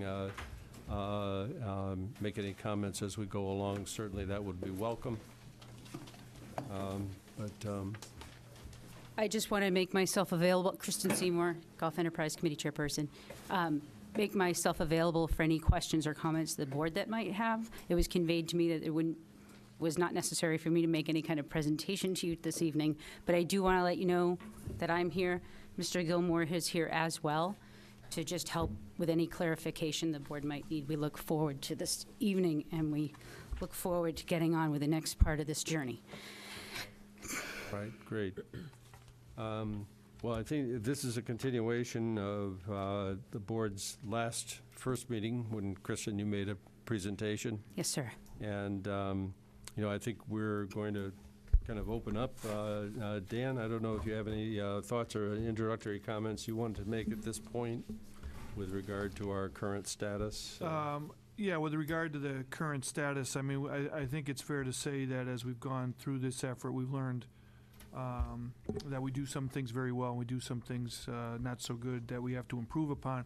And surely the focus for sustainability such that the Gulf Enterprise doesn't have to come in front of town meeting to ask for money again is to, I think the secret to success to appreciate is the strategy to capture the single or the daily players, particularly when they're here visiting us. And the second component to that is to recognize that the rate structure that we presently have proposed is not going to be a permanent solution to a costly or more costly entity because we're a public situation. So it's good that the GEC and the membership has been engaged, but we are certainly need to make a decision at some point, either tonight or in the near future, that provides, depending upon the board's wishes, the appropriate level of management from a business operation perspective and or mentoring that needs to go along with that, such that we can have left in place management systems and marketing systems that we can own in the future. How we get there is up for debate, and I'm certainly here for a resource. I do believe that what you saw tonight related to the approach on the water department is a good model that we could follow. It's not lost on me that the decline, or what you heard tonight in water, it was like a slow decline of the performance of the water department that took many years.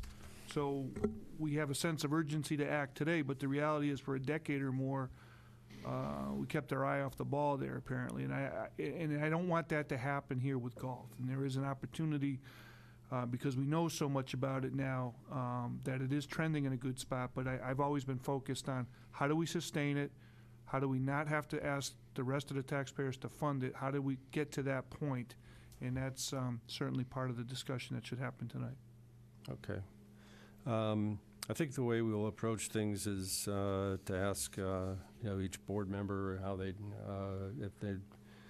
what their views are based upon their review of the proposals that we've had in front of them. And I just want to make a couple of comments, because there's been a variety of emails, information circulated and so forth as to what the actual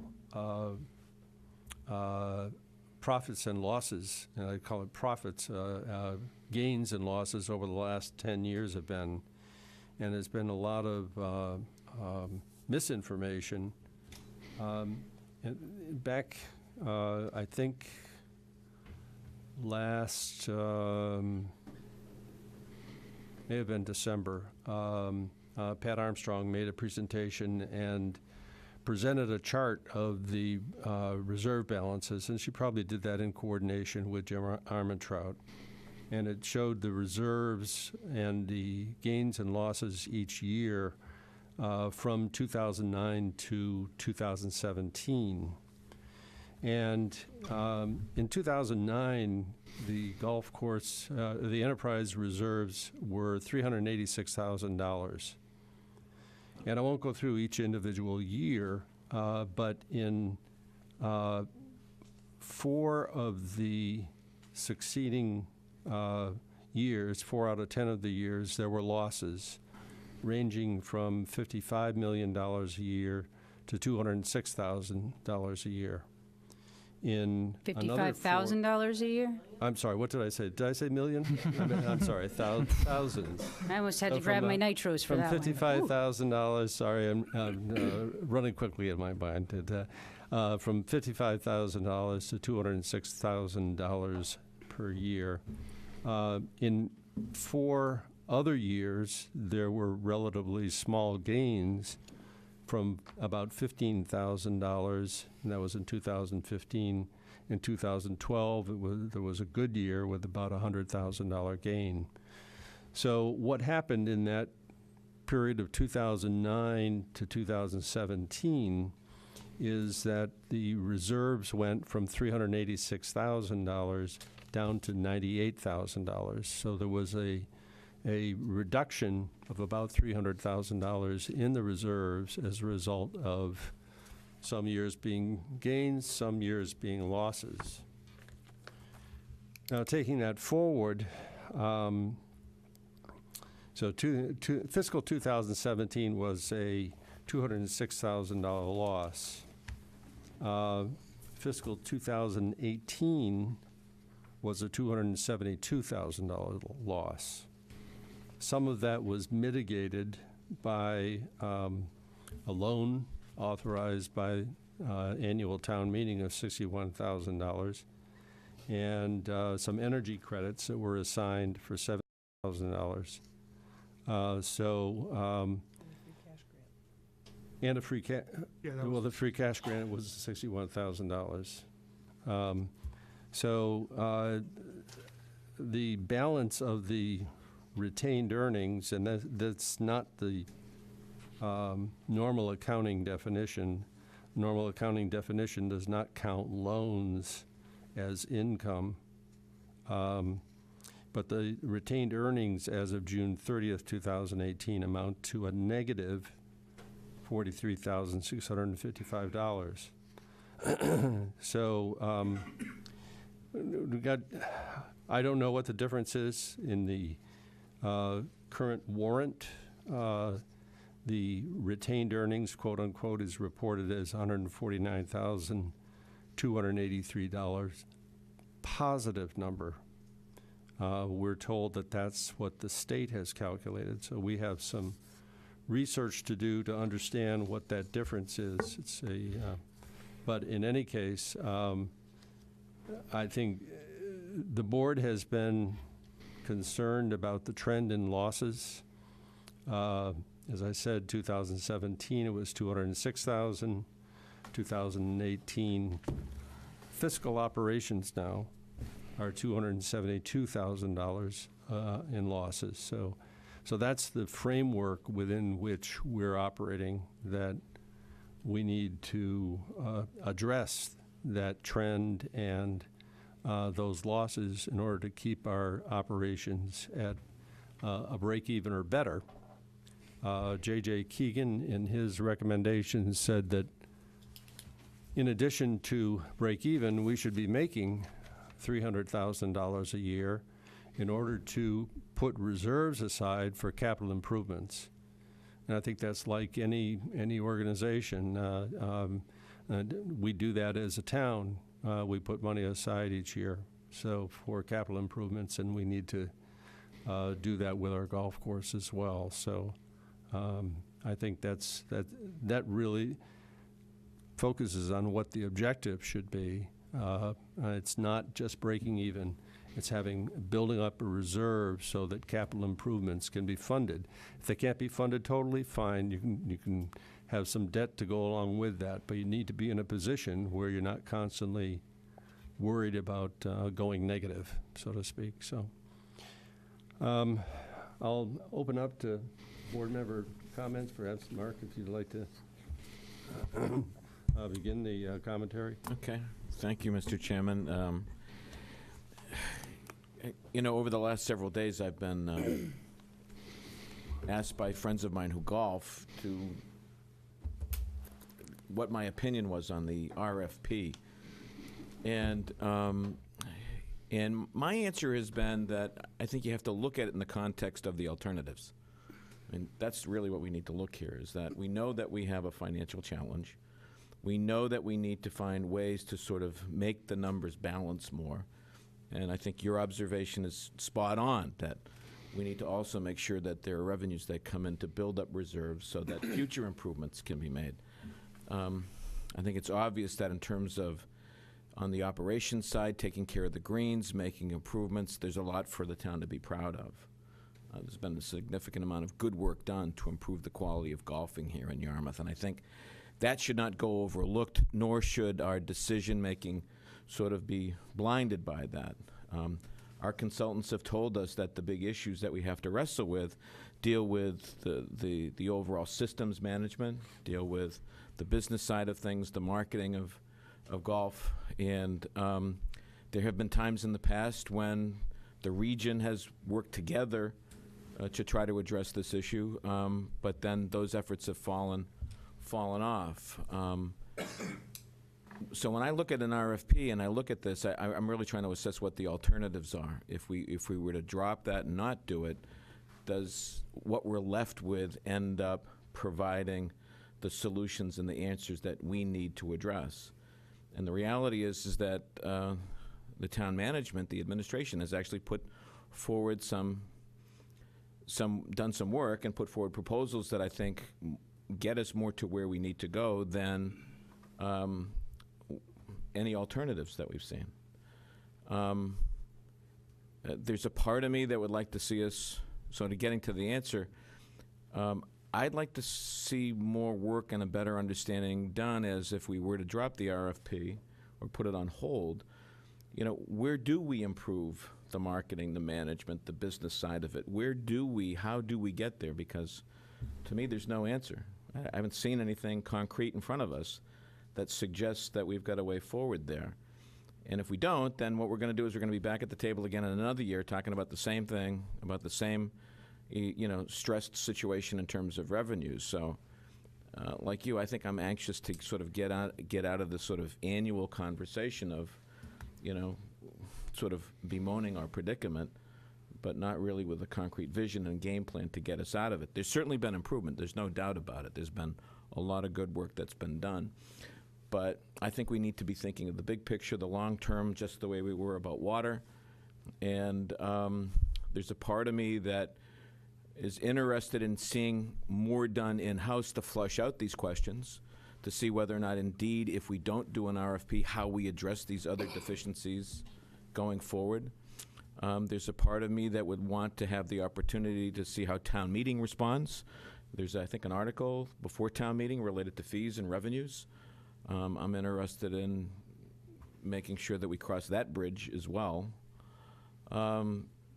So if you were to ask me on the spot right now, my preference would be really to get through town meeting and to see if there's a way to defer a final decision until we hear ultimately what the voters have to say at town meeting with respect to some of the revenue enhancements that have been discussed. I think that's an important factor in all of this. I'd hate to see us make a decision but not hear the verdict of the voters at town meeting on whether or not they support that proposal. I also think that there may be some value in advertising moving forward on a golf operations director with a real emphasis focused on the high end, the business end, the marketing end, the promotional end of that. In the presentations that I've participated in or had the opportunity to view with J.J. Keegan and others, and the golf summit that was held at Barnstable Town Hall recently, I mean, I'm convinced there's a way to solve this. I came away from the golf summit that the town administrators in Barnstable, Hyannis, and elsewhere put together. I'm convinced there's a way through this. Keegan and the others there that were doing marketing work were telling us essentially that there's just a universe of golfers that we're just not attracting here. Mr. Forrest, Scott and I have brought with us a list of things that are actually in progress now. Would it be helpful for me to share that list with the board? I'll defer. I mean, it's completely up to you. I think we'll get to that, Kristen. I think it'd be helpful at least in just to give you a snapshot of everything that has been going on since we've had our last discussion and direction in which we have been discussing, and we have not been idle since our last meeting, and I'd be happy to share that information with you should you choose that you'd like to see it. I think from my point of view, the more information, the smarter I get on all the things that have been done, the more information about how we can tackle and address some of those other issues certainly I think would be helpful for me. But let me just sort of conclude by saying that I'm not sure I can answer this decision tonight. Mm-hmm. I believe that if we really want to look at this and move forward, I need to be satisfied that if we don't pursue the RFP, that we've got a very solid game plan going forward that will meet our financial objectives of the town.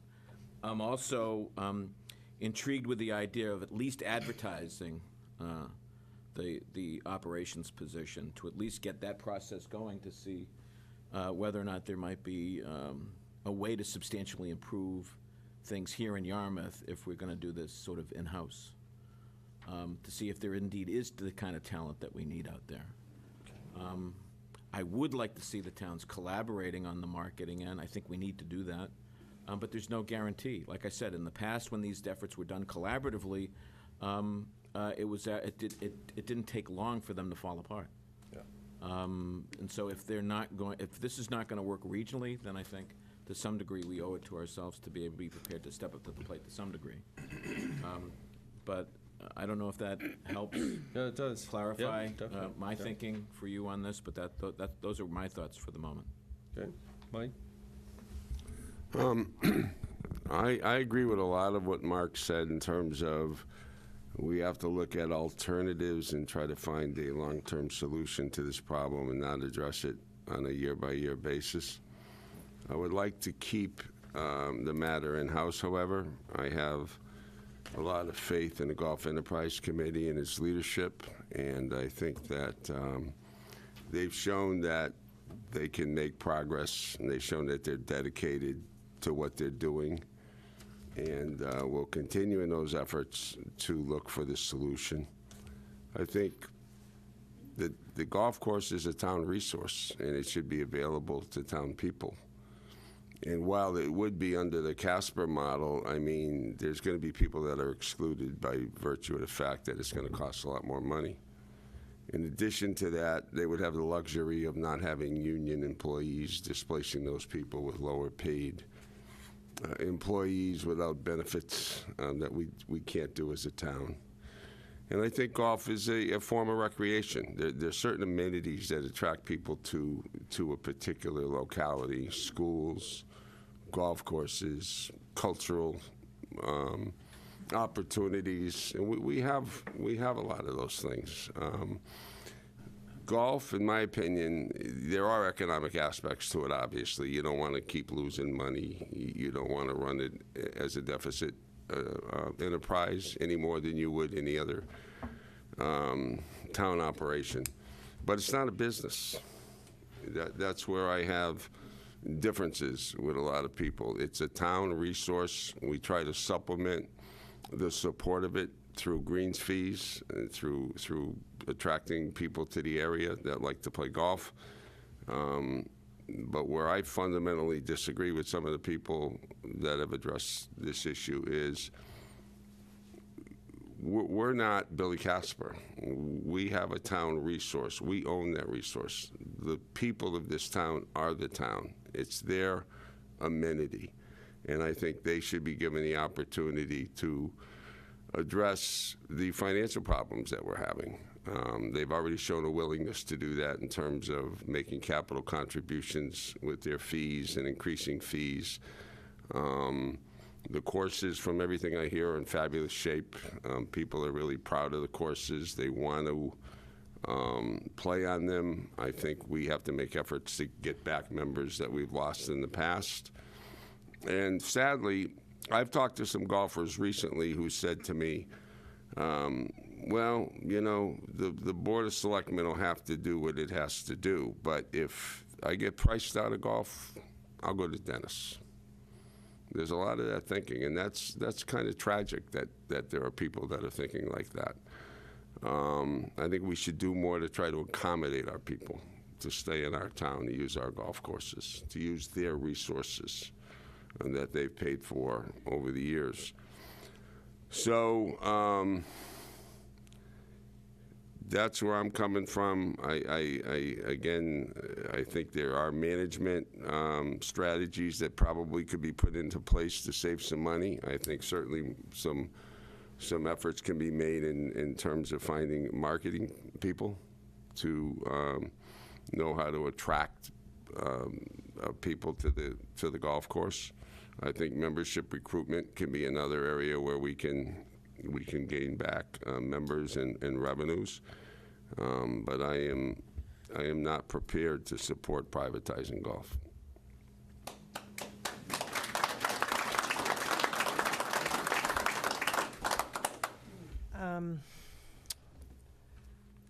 You know,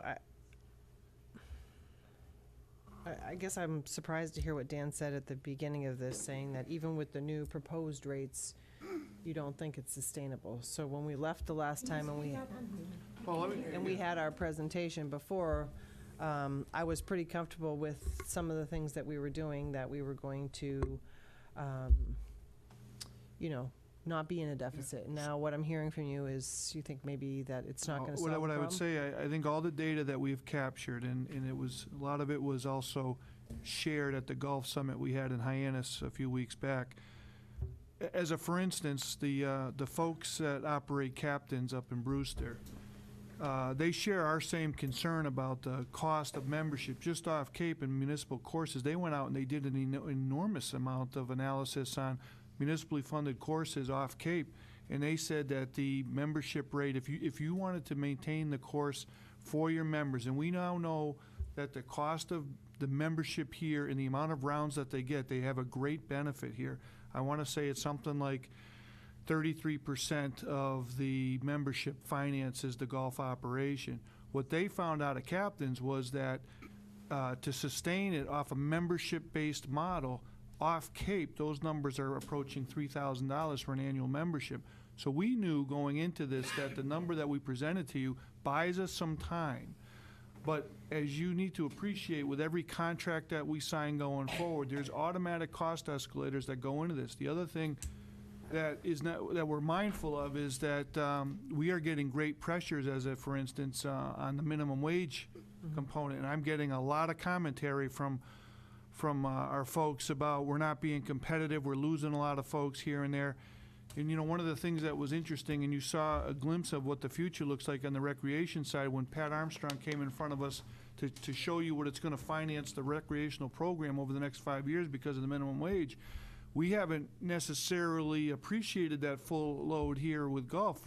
I would say it's fair to say on our seasonal and part-time staff, we're behind the 8 ball there. So I wouldn't want anybody to think that, in Jim Armentrout, I know, love him or like him, or not like him, one of the things he was consistent on is that with a cap on the membership model, it doesn't allow the town to continuously stay in trend. What I'm asking, though, is the proposal we're putting before town meeting, Yeah, $1,150. that'll buy us a few years, Tracy. Okay, that's Absolutely, what I wanted to be sure of. So a couple things when Norm read off the results of the finances.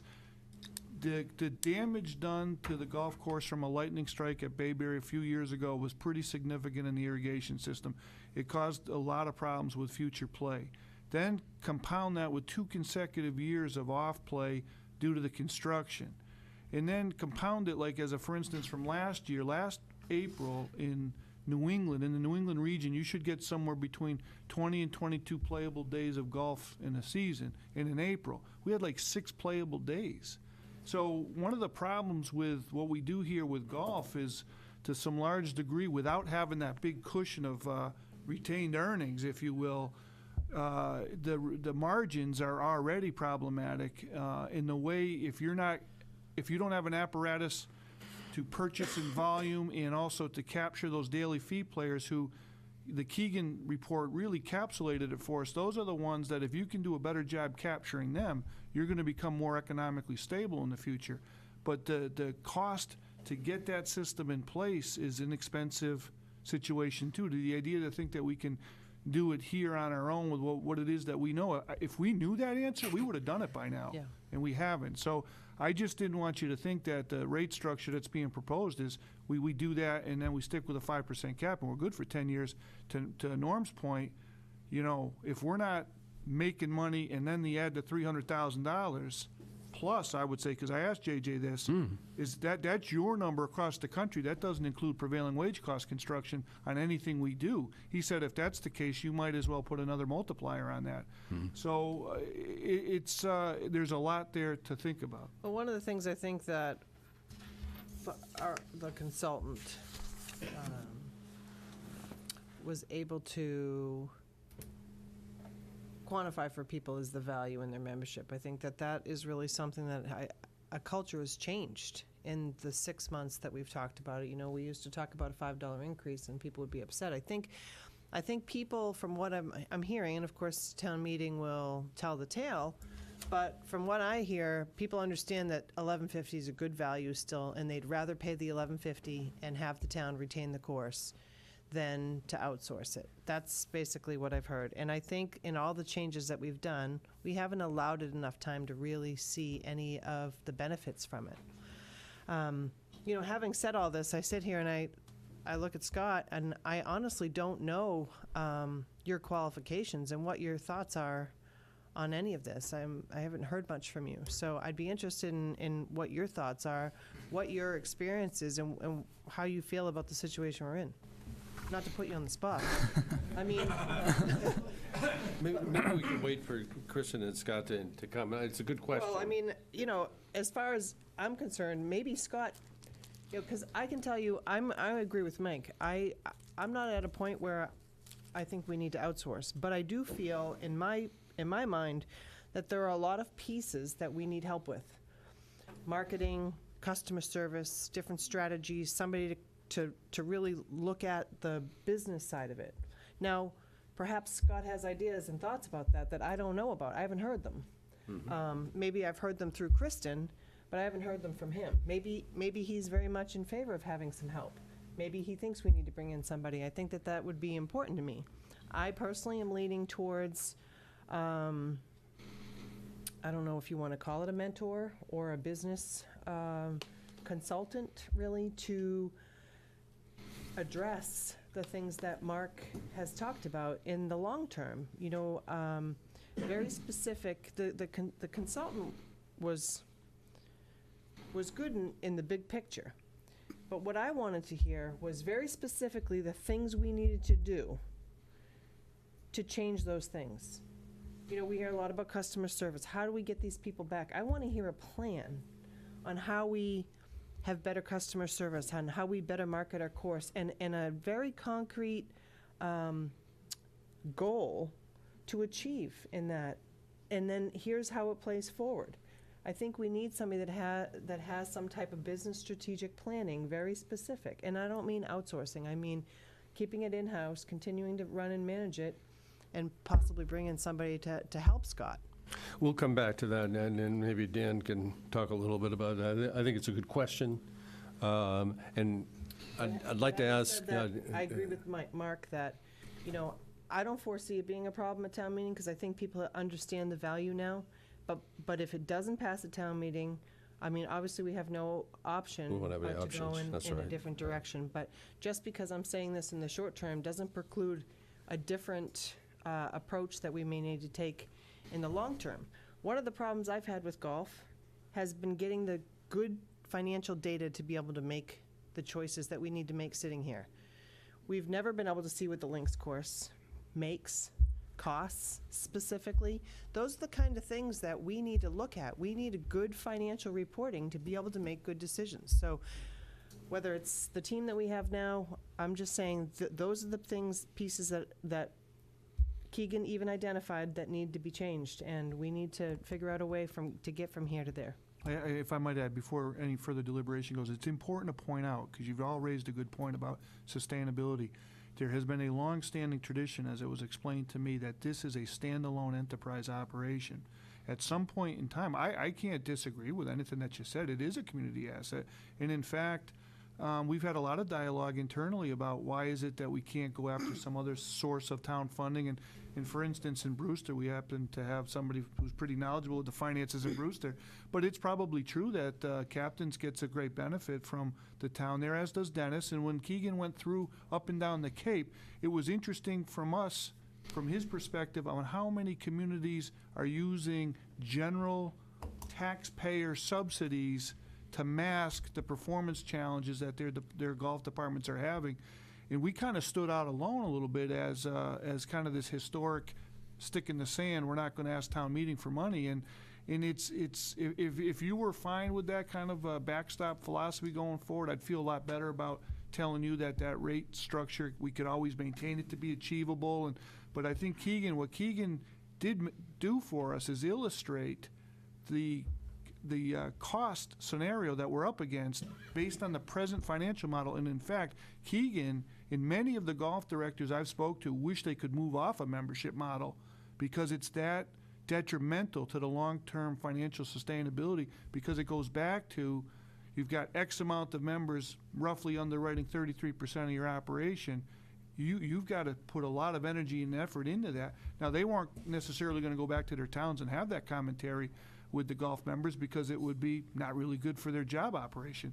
But the point being that Keegan illustrated is that the membership model has a lot of challenges. If you can appreciate that and recalibrate the rate periodically, or if you want to accept general town subsidies periodically, I think the answer for me on how to get to tomorrow is a lot easier.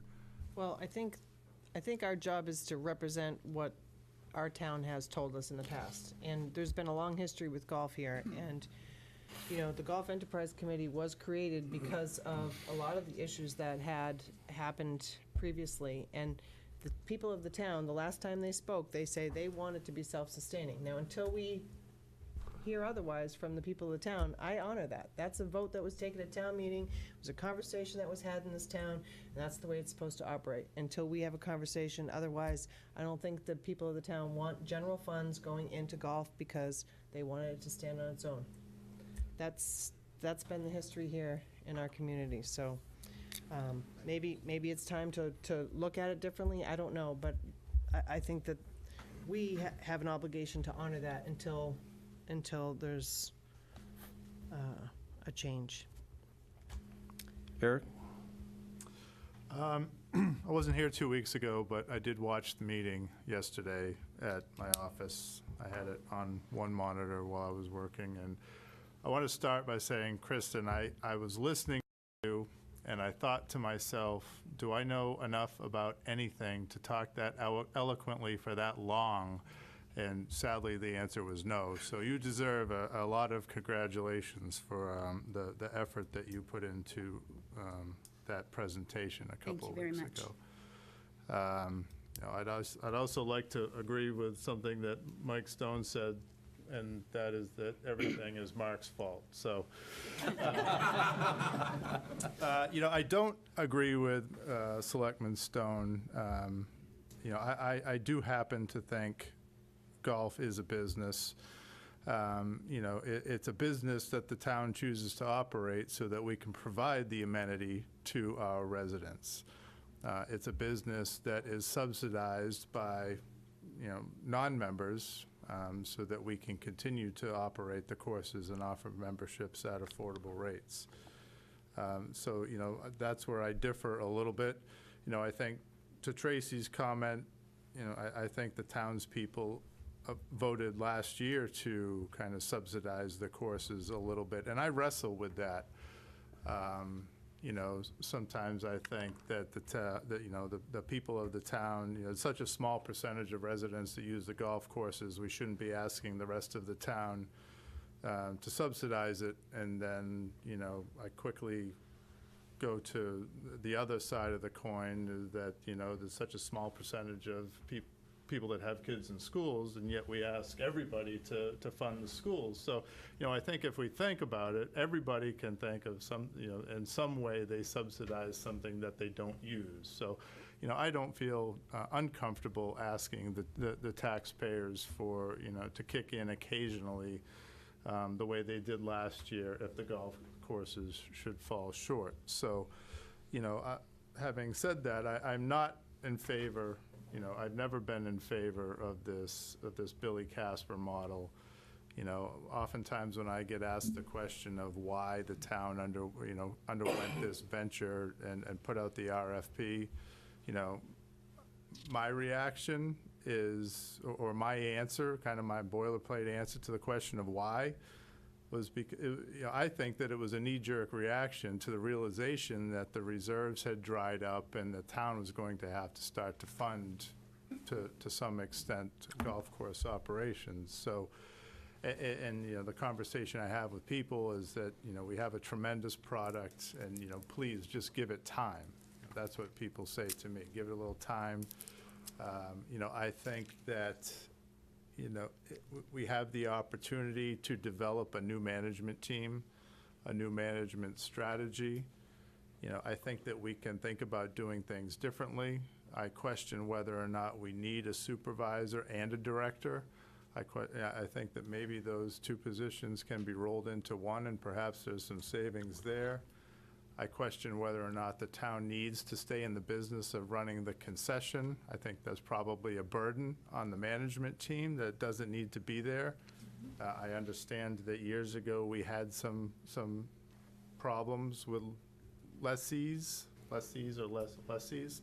and the way they operated it, and I understand the previous superintendent wanted to take that over because it was, in his mind, the operation was more reliable because he had control. Maybe that's not the way to go. I also think, I also question the wisdom of burdening golf with the maintenance of Old Townhouse Park. I think that maybe that responsibility is better shifted someplace else.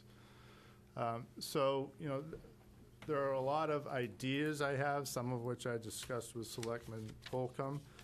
And I guess to conclude, I would like to continue to give this a chance. We went through the exercise. You can question the timing of the exercise, as was brought up a couple weeks ago. It is what it is. I hope that if there are any members out there that are holding off getting their membership because they're waiting to see what happens, I think the tenor of the board tonight would at least give them some security in going to buy their membership tomorrow. But, you know, I think for the most part, I would like to see it stay the way it is with, you know, some new management model, marketing strategies, all those things that go into operating what I would call a business. I know not everybody calls it a business. I think it's a business. And in business, you manage it, you do income projections, you do marketing strategies, you have a marketing plan, management plan. I think that we can incorporate all those things that any smart business person would do, and we can run our own golf courses. And if we have to subsidize it a little bit from time to time, the taxpayers did it last year. I think that they would be willing to do it from time to time as long as it's not exorbitant and it's not a habit. So that's all I have to say. Okay. Just a few comments. First of all, I think there's a lot of positives that have occurred in the last year or two, and I think, you know, we're focusing on you know, how to fix a problem, but there's a lot of positives. A lot of things have changed in a very positive way, you know, I bring up the GEC leadership and the direction we've been going. I think we've got a great committee of people that are dedicating a lot of time. I think the entire tenor of that relationship with our board has changed to a very positive basis. So I see that as a significant improvement. I see the communication with the members, the fact that, you know, we've had a couple of meetings with this room filled, and there have been other meetings where other board members have been present, the room's been filled, there's been a lot of good dialogue, some pretty tough words at times, but that's okay. People get to vent their feelings, and I think that's important for everyone. So I think that turnaround has occurred where we've got dialogue going back and forth, and you know, I think our management team, our select board, is listening to what the members are asking and the concerns that they have. So those are, again, positive changes that have occurred in the last year or so. The conditions that we're playing in, and Scott and the staff deserve a lot of credit for that. Things have dramatically improved. I said to Eric today on the phone, I went out and played about a week ago at Bayberry, and I had played about 3 or 4 weeks before that in South Carolina. The conditions on Bayberry were at least as good as what I experienced in South Carolina. And, you know, things were well done, greens were smooth, traps were all groomed. I mean, it was in terrific shape. So, and I think that's reflective of what has occurred over the last year, and I think that bodes well for the future. At the same time, I see significant challenges, and, you know, various board members have talked about our marketing issues, and I think all of us have perceived a weakness in relationship with some of our key partners, the Chamber of Commerce specifically, and we've repetitively asked the question and have not received an answer. Where have the members gone that we have lost over the last 10 years? Where have they gone? What is the reason that we have lost memberships? And I've recently seen data that indicates, and you know, just think about the size of our town. We've got 23,000 residents. Dennis has about 12,000 residents. We have the same number of memberships. Does that make sense? You know, where's the difference based on population? Certainly, we have competition in our town with Blue Rock and Kingsway, Comaquid, that are not experienced in some of the other towns. But I'm not sure that explains the situation. I think that I think our board, I think the GEC deserves an understanding of how we can achieve the potential of memberships that our town, based on population and demographics, that are very similar to other towns, how can we achieve the membership levels that would sustain our courses? You know, if we tack on $300 to each membership and then gain another 200 or 300 members, which is certainly within our potential, our problem pretty much vanishes. And I think that that's a challenge that we have and that we're proposing at this point. How do we market ourselves to our own town in an effective manner? And how do we gain those memberships? At the same time, we don't want to alienate our existing base. There's no sense in our proposing rate increases that are so dramatic that people are disenfranchised. That doesn't make any sense whatsoever. You know, a lot of things rotate in my mind in terms of, geez, maybe we ought to offer a charter membership open for the next year and a half, and if you want to have your rate fixed for X number of years, come join now. You know, kind of the build the membership immediately. I don't know if that would work. I'll throw that out to the GEC and let you guys think about it. But besides the marketing area, we've got, you know, Eric talked about the food service. That's always been an issue for us. Why? Well, we haven't been achieving the potential that we think we could reach in certain situations. Food service, like it or leave it, the tendency is to have high turnover.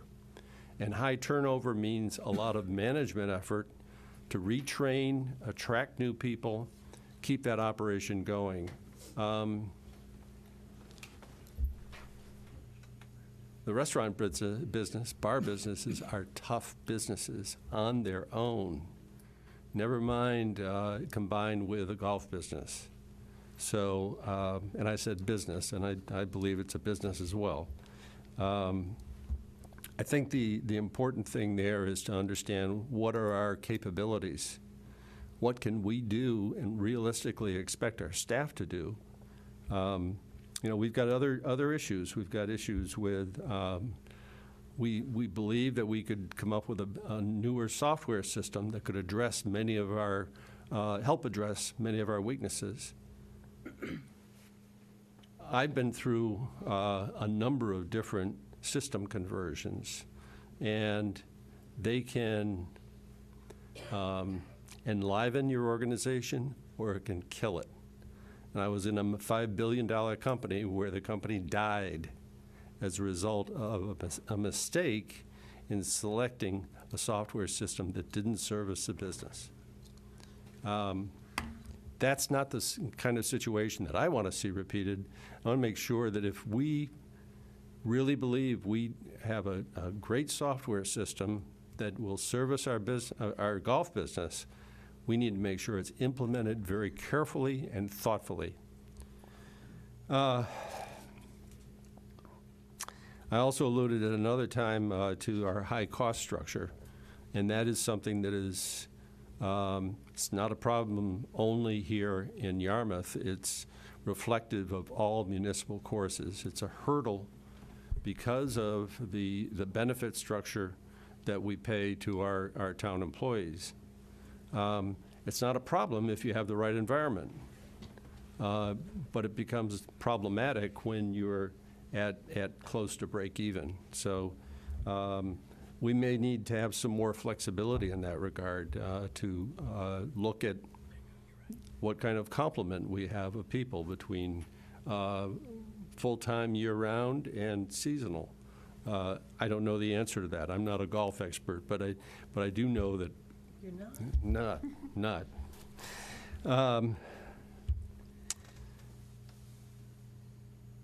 I guess the last thing I'd say on this at this stage is we have, and not quite the last thing, we're faced with a lot of priorities in town. You can name the things that we're being asked to invest in. substantial new school expenditures, expenditures for DPW, sewers. You heard us talk earlier at length about water systems, and all of those are major cost projections for the future that we're all facing. And here we've got golf bubbling up, say, asking for X dollars a year. And it's going to be very difficult, I think, to convince our taxpayers, our residents, that we ought to be paying additional amounts for an amenity when we have all these huge needs, municipal needs, that we really need to address. So I think we have to look at this in terms of what's the entire environment. We don't want to get to a point where the rating agencies see that we're losing $250,000 a year and say, well, you've got to fund that or we're going to drop your credit rating. A half a point drop in a credit, or a drop from AA, for example. I don't know if any of you are familiar with municipal bonds, but you drop from AA status down to A, and it's worth at least a half a point on your interest rate. And you multiply that times millions and millions of borrowing, you're talking a lot of money. So these are not issues that are easily addressed, and there's a lot of priorities out there. But I would like to hear, Scott and Krista talk a little bit about the things that you believe are priorities and plans that you think you could put in place and that would address some of the issues that I think our board members have talked about. And then I'd like to come back to Dan, see if we can have a dialogue here as to, is there a way that we can provide the resources, the assistance that's necessary for our existing management group to address the issues that are out there. So I'll let you. Do you mind if I bring forward just a list of what we've been working on so far? Be fine, sure. Oh, you want one? I thought you had it memorized by now. I thought I had it memorized by now.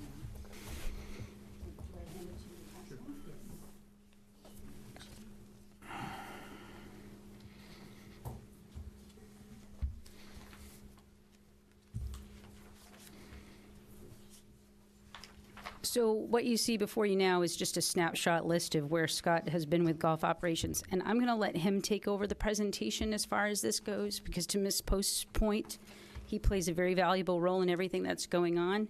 And I think he should be able to bring forward in his own words his accomplishments and what we're doing to address some of the challenges that the board's brought up during this presentation.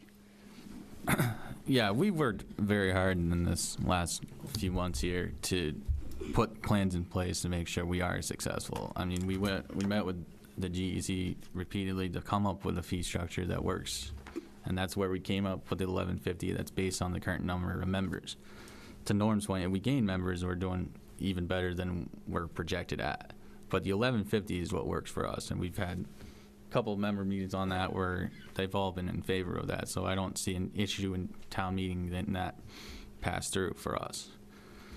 And we're also on a setup where we rely on greens fees. So to have a ton of members isn't also in our best interest. We have to find that happy medium, really. Is it 1,000, 1,200? We don't really know, but it's if the more members you have, the less tee times we can fill to actually pay all the bills. So we have to have that happy medium on that.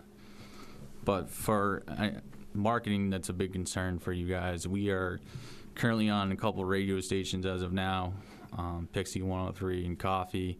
We did a golf card with them, so we are on numerous times throughout the day with them. We have a couple on-site visits scheduled for this year.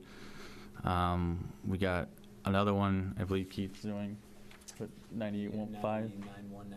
Yeah, we've got, we're focused more on radio right now than the TV ads. We didn't have a lot of luck with the TV ads. It wasn't all that great, and we decided to go on the radio route to see how that would bring more for us. We're also in some magazines. We've had a bunch of articles written up about us and the improvements we've made. So we're doing numerous things on the marketing side. As you brought up with software, we have a problem with our software, and the crew can speak to that more than I can. It's a problem, and we're working to solve that by getting a new software. Beating your head against the wall with a software that doesn't work isn't really the best interest.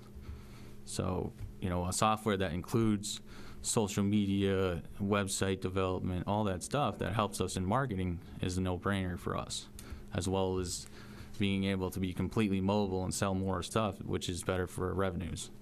So that's when we talk about software, we're trying to get in front of all the initiatives that you guys are putting in front of us marketing-wise. That's a big piece for us.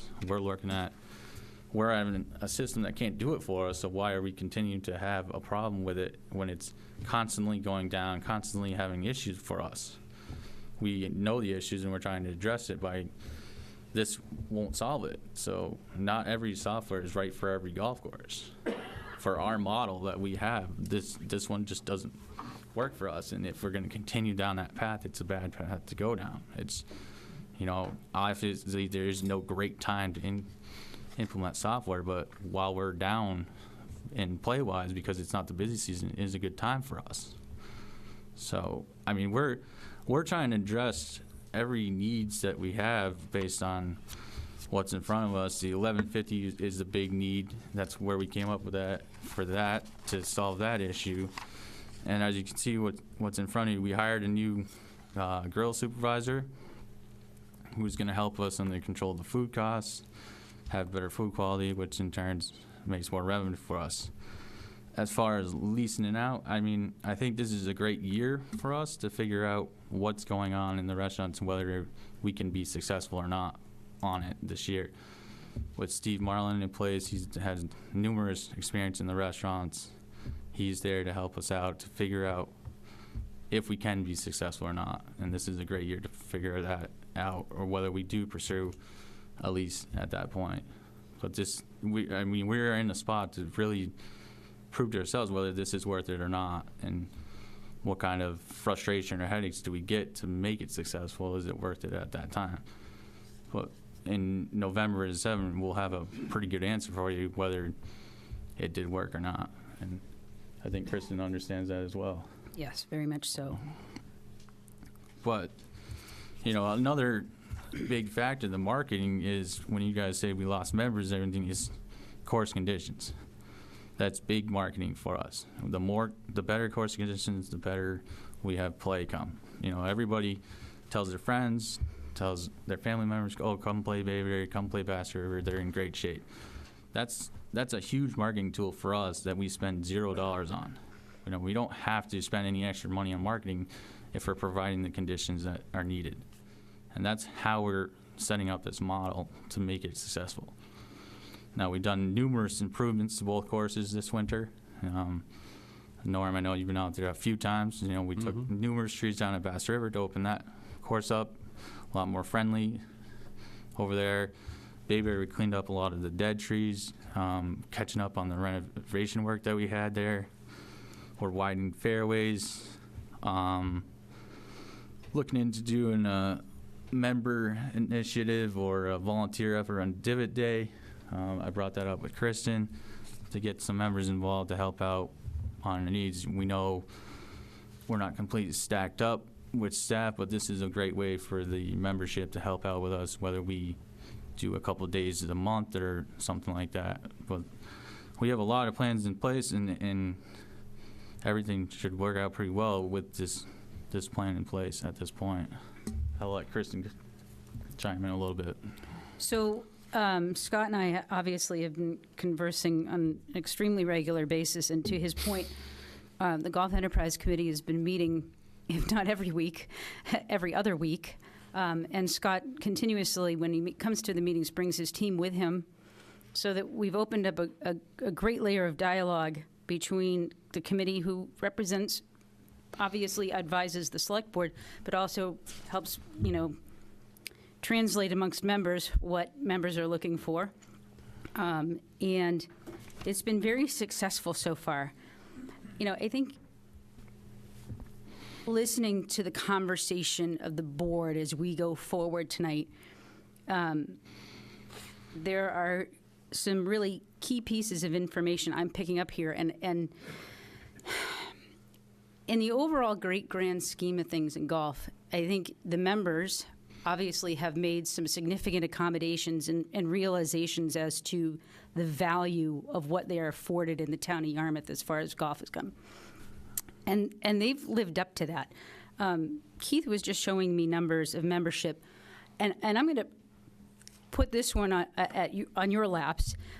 Since the last meeting that we were here two weeks ago, there's been a significant increase in confidence that the Board of Selectmen recognizes the membership, what the membership has invested, what the allowances that they're making, and that they appreciate the fact that you're taking these things into consideration, because it seems that our membership numbers for people who may have been holding back significantly come forward.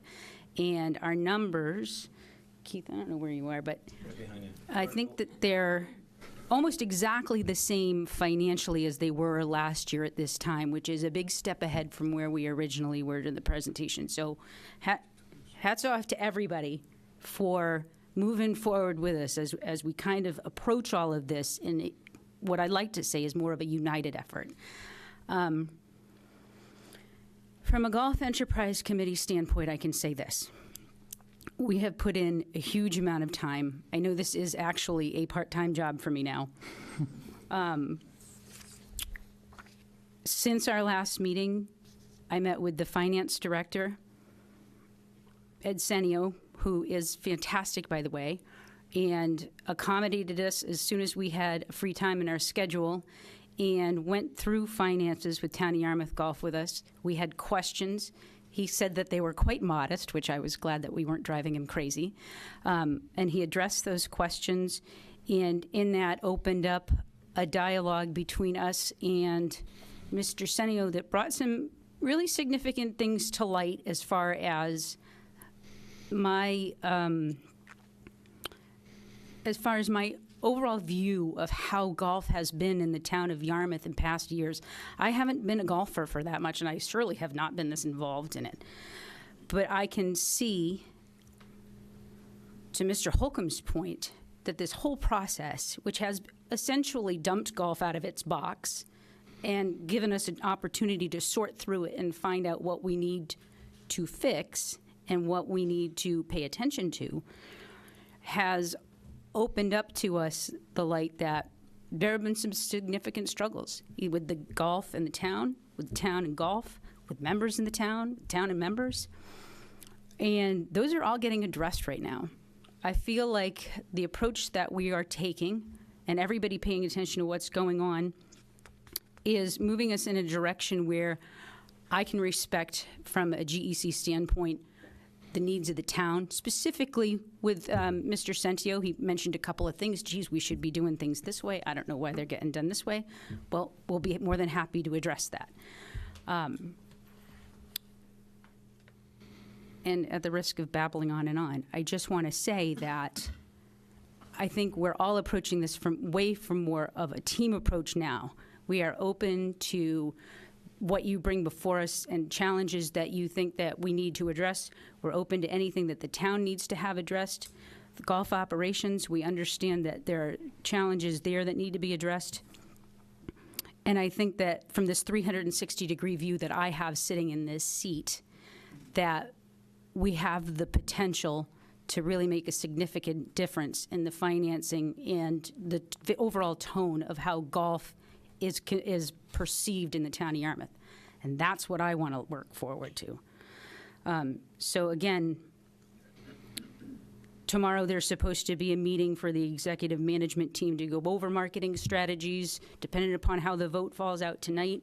Mr. Knappich was kind enough to extend an invitation to the Golf Enterprise Committee to have a member sit in on how this all works, so that we have a better working knowledge of how he needs to handle things at his level.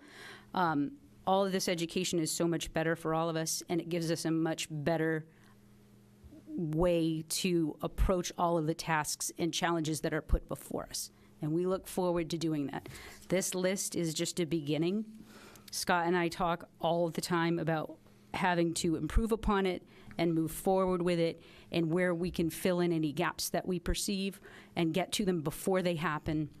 It's important for me to convey to you that we are fully engaged in this process. And from the dialogue that I'm hearing from the Board of Selectmen, that's what needs to happen. We need to stay focused. We need to make sure that we do not let golf backslide into a level of where people aren't focused and paying attention and being proactive. And we need to move forward and make sure that it's financially sustainable. And that really is where we would like to be. Thank you. Thank you both. I have a couple, and I'll ask board members if they have some follow-up questions on your presentations. But one question that Tracy brought up, I think we need to pose, and that is about, what do you think you need for support from the town and organizationally to help improve our operating abilities. Scott, you can't do everything. This is too large to be a one-man show. So, there's got to be some needs that you believe need to be filled. And I guess it'd come back to a very specific. You talked about the software needs, and obviously that's one that you've identified as significant.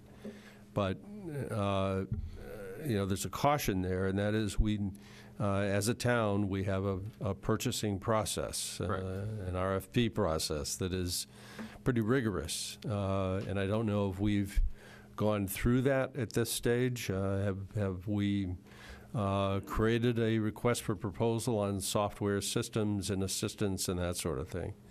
I'll ask that question first and then come back to the other question about management support. We haven't done the RFP because it doesn't cross the thresholds of the RFP. We're working with Rich Bienvenu on the implementation of it at this point. All right. Neither value crosses it. Yeah. It's a little bit more complicated than that. Once we realized that Chelsea wasn't really where we wanted to stay, we looked at a couple of other vendor opportunities, and one of them that seemed to hit most of our desire lines, because one of the things that we came to understand better from working with Keegan was that the most successful golf courses across the country have this pretty sophisticated, integrated social media outreach effort, and obviously we couldn't get there from here with Chelsea. There's nothing like that.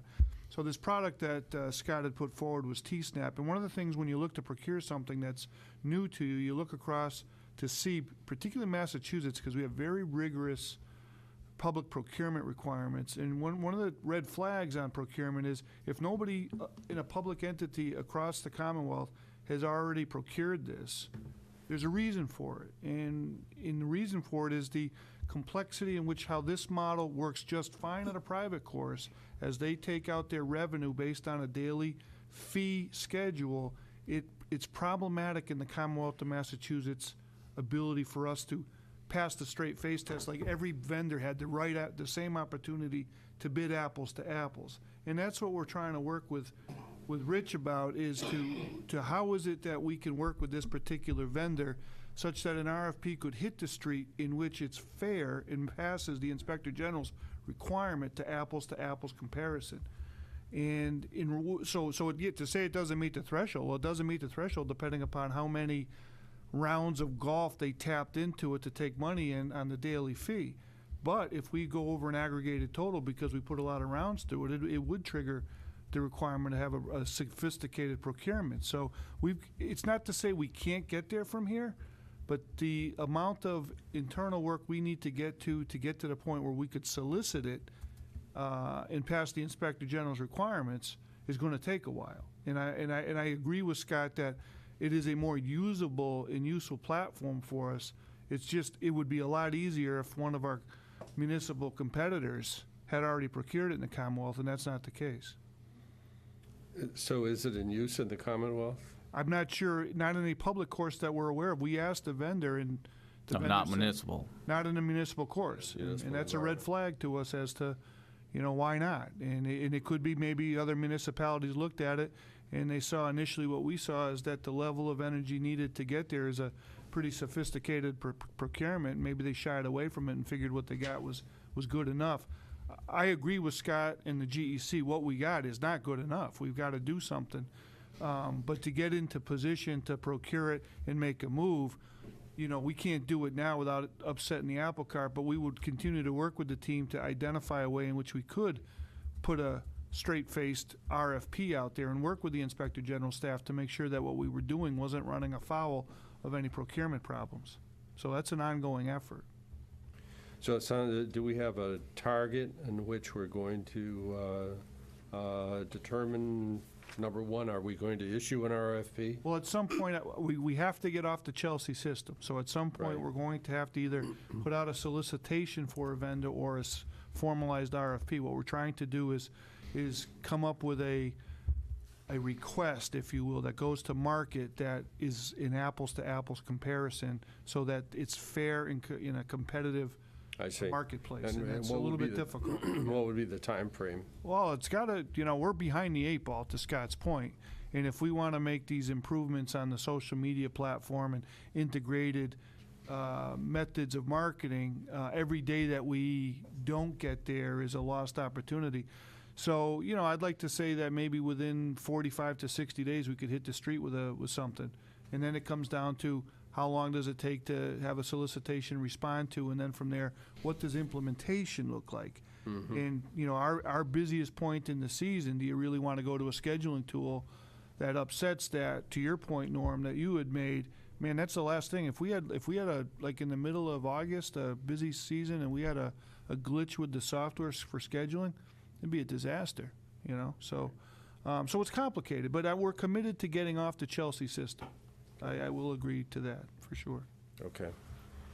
Coming back to the other question at this stage, it sounds to me like there's some work that needs to be done in terms of identification of the size of the procurement and how it fits into the requirements of the state and the requirements that we're under, and that we need a planning process built in which once we decide to move ahead, what kind of software assistance, implementation assistance are we going to get from the supplier? What kind of training?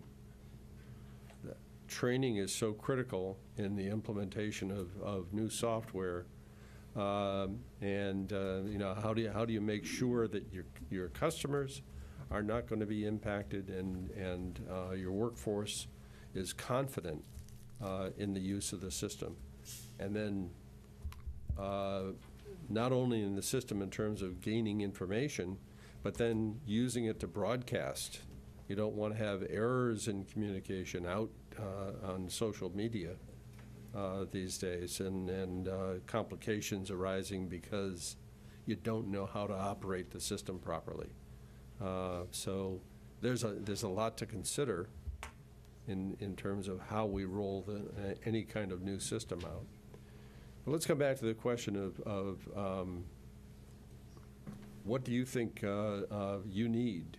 Are there additional resources that you believe would be helpful at this stage? I think we have a pretty tremendous team in place that, if you would, we have Josh down on the Bayberry and Lloyd over at Bass River. Both are very, very capable of doing good work on the golf courses. Obviously, I'm here too, but I think we have a great staff in place. We have Becky and Keith over at each course, and we have some great seasonal helps. We hired Steve. I think the team is in place. Kristen can weigh on this as well, but we have the team, I believe, in place. But that's what I believe. Okay. Some of the things that who would on a day-to-day basis, handle, let's say that we made the selections and moved ahead with a new software package. Who on a day-to-day basis would be involved in sending out social media blasts, doing email messages, and that sort of thing? Well, depending on the company, but most of them work on, we do it and they do it as well. So we would have the option to do it ourselves, but they do it for us as well. And all of them that we would go for would be 24/7 support and on-site training. So do they create the content? They would give us templates to use, and then we could tell them to do it as well. You know, set up a regular email blast, or based on what we see dynamic pricing-wise, we could send one out. You know, Keith would have the ability to, Becky would have the ability to send one out as well. So they would oversee as well. Like, hey, they would contact us and say, you know, we noticed so-and-so, we could send out an email blast for you. You know, this is all part of the software package. And then they would also do the social media as well for us, which we could do as well. We would have the ability to do it in-house as well. But they can do it for us, obviously with our authorization. Okay. You know, Dan talked about some of the golf courses that have real success in the industry, and I'm wondering if they have specific staff members assigned to that kind of function.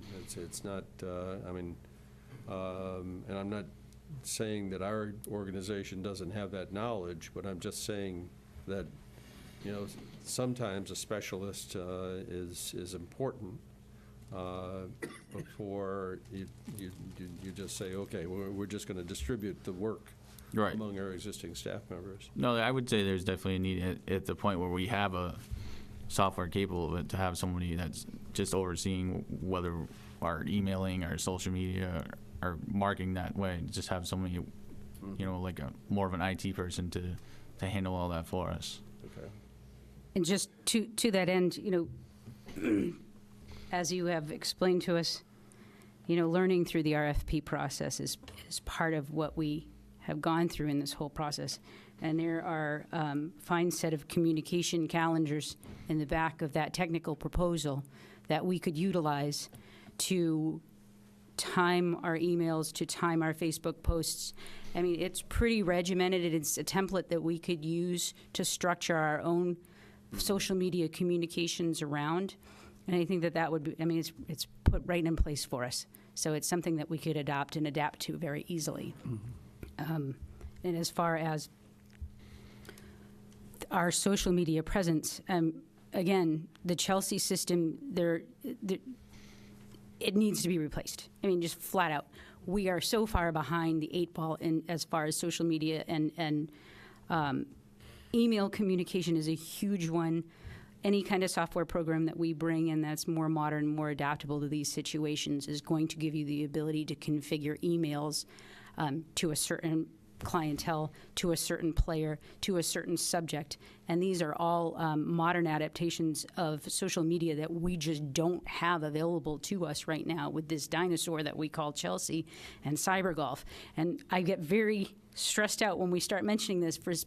We had a membership survey by an operational consultant that went out, and I can tell you as the chairperson of the Golf Enterprise Committee, I never received that survey. I never received it. So, and that was just distributed through CyberGolf, and that's what happens. And I know that there has been repeated issues with our manager over at Bayberry Hills contacting CyberGolf and telling them straight up, people are not getting these emails, and their response back is, it's flagged as open, so they got to be getting it. So, you know, it's a huge bridge to cross over, but when we get over that, I think it's going to open up a tremendous amount of opportunity for us to touch upon people who we can't reach right at the moment. I think it serves a lot of potential revenue opportunity. Well, I think at this point, I'd like to offer, you know, the rest of the board the opportunity to ask some, you know, perhaps some follow-up questions, and then we can have a little bit more dialogue. Well, I mean, I'm going to stick to what I said originally. I feel that we need to have somebody come in, help work with Scott develop these strategies and plans, and really, somebody who's done it before. You know, I hear a lot of what we're going to do. I don't really hear a concrete plan or anybody who has the specific expertise in marketing, and not that you don't. I think that you're a great golf operator, I'm sure, with the courses and all that on the outside, but we need somebody strong financially, implementing the software, helping you understand the numbers, and I'm not sure how much Jim worked with you on your budget, how much you comprehend the very specifics. I don't know. I just don't know. And I'm not trying to put you on the spot. Personally, I think that we need a strong, not management consultant, I don't know what you want to call it, but somebody who's going to help mentor and really analyze specifics and have benchmarks in terms of marketing and getting members back and all the things that we need to do. And I just don't think when you're running the day-to-day operations, that's 2 courses. There's a lot of management, there's a lot of employees. To your point, I don't think one person can do all of it. Anything more to add or questions? No, I don't Gentlemen? have anything more to add. No, I appreciate getting this information, and Thank you. obviously, there's a fair amount to digest here, but I don't have any more to add. Thank you. Dan, if we were, inclined, first of all, do you have any thoughts on what makes sense to you? And, a lot of this has come down around your shoulders in many respects this year because we'd, surprised, here we are. That wasn't in the interview, the performance at golf. Well, it wasn't something that we really anticipated popping up, I guess. So, I would like to build off of what I heard tonight. It is true to say the magnitude of change that this organization has experienced is significant. We've gone from, we don't talk to the members, to we've embraced the membership. We needed to share with them the situation. That being said, I think we've also illustrated the short-term and the very much long-term business sustainability challenges the department has in front of it. What I would say is we have a good core. We have dedicated employees. Yeah, it's a high-cost business model, and I think a lot of stuff that was said tonight related to there's value to the having the town run it. One of the reasons why we haven't separated out the restaurant scenario yet is because as part of what we were trying to exercise with the RFP was if the private sector thought there was value in this operation, 45 holes of golf, they needed to see all of everything to take a bid on it. And I think if you're looking for, is it a potentially successful business model? I think the market answered that question. There was great interest in Yarmouth Golf from a private vendor. So that's validating to the point. So our secret or our strategy going forward is how do you put that sustainable model in place? And one of the things I've talked to Scott about, the most successful businesses in America that were membership driven are so in tune with their members, they inherently know their buying patterns. As a for instance, the idea that somebody walked away from Yarmouth Golf and did not renew a membership, and we don't know why that is, that's on us. I mean, that's a really elementary marketing activity. I gave the chairman an example. I recently departed a private ski club. Big membership cost to get into it. But their software system knew I came back and visited because the other club that I belong to, I get a half chairlift membership to when I show up there. Within 48 hours, I had an email on me, hey, welcome back. Congratulations, I hope you liked our experience, and hey, here's some discount for the next time. I came back a month later, same thing. So this is an organization that I don't plan to go back with, but I will go back and do one-timers with them because of that what I would call customer experience model is so robust. And I think what I'd heard in the past when I arrived here is we weren't really overly aggressive at recruiting members back. We got to get better at that. Now, Kristen makes an interesting point. Yeah, the revenue is about the same as it was last year, but is it there because we went up on the price and that offset the actual total numbers? I'd like to get 200 members back, but one of the hardest things in any business is to bring somebody back that's having a good time somewhere else and bring them back to you where they left you because they're not overly necessarily convinced of that. So we've done a lot of the things, to Scott's point, with the infrastructure to make a good experience. Going forward, I think we take a look at the restaurant situation. I do know that running a restaurant on the private side, the amount of time somebody stays in that business is not very long. Right. There's a lot of challenges on the private side. They have to make a profit. They have to push the envelope of all the margins we put them into performing. So I think to Jim's point, one of the things, if we control the restaurants, yeah, we get a better end product. And we're not constrained by that profitability situation. But it comes down to mentoringship. And our staff is young, it's green. I think in the past management model, the idea that we're bringing folks along to learn their trade, if you will, was not probably as well embraced as it could have been. So we were left with a scenario where we got folks who might have been marginalized or whose their input wasn't valued, and I'm hoping we're changing that culture. So how does it that we get to the point where we can procure something that can bring us to that level? That's something that we have to work on, and I'd have a further dialogue. There's a couple of different ideas that we could go. One of the things is we do have an open position, PGA position that was available. I do know in one of the towns that we do a lot of dialoguing with, they have a business, if you will, a business manager of their golf operation, charge of social media, marketing, coordination, that membership experience. Because if we're going to be successful, we want to make that the best possible thing we can have. And one of the vendors explained to us, this is how good they knew their membership. At their courses, they do a daily report of who plays there. And when somebody's identifier that they use in their system, they haven't seen them and they're a regular player and they haven't been there in a while, they instantly have a notification system in which they track down geographically where that person was coming from, and then they come back and they find why they aren't coming anymore. We would have no ability to do anything like that right now. If you didn't come back and see me in a while, that's too bad. We didn't even know you came in the first place. I mean, and that's a terrible business model, and we want to change that.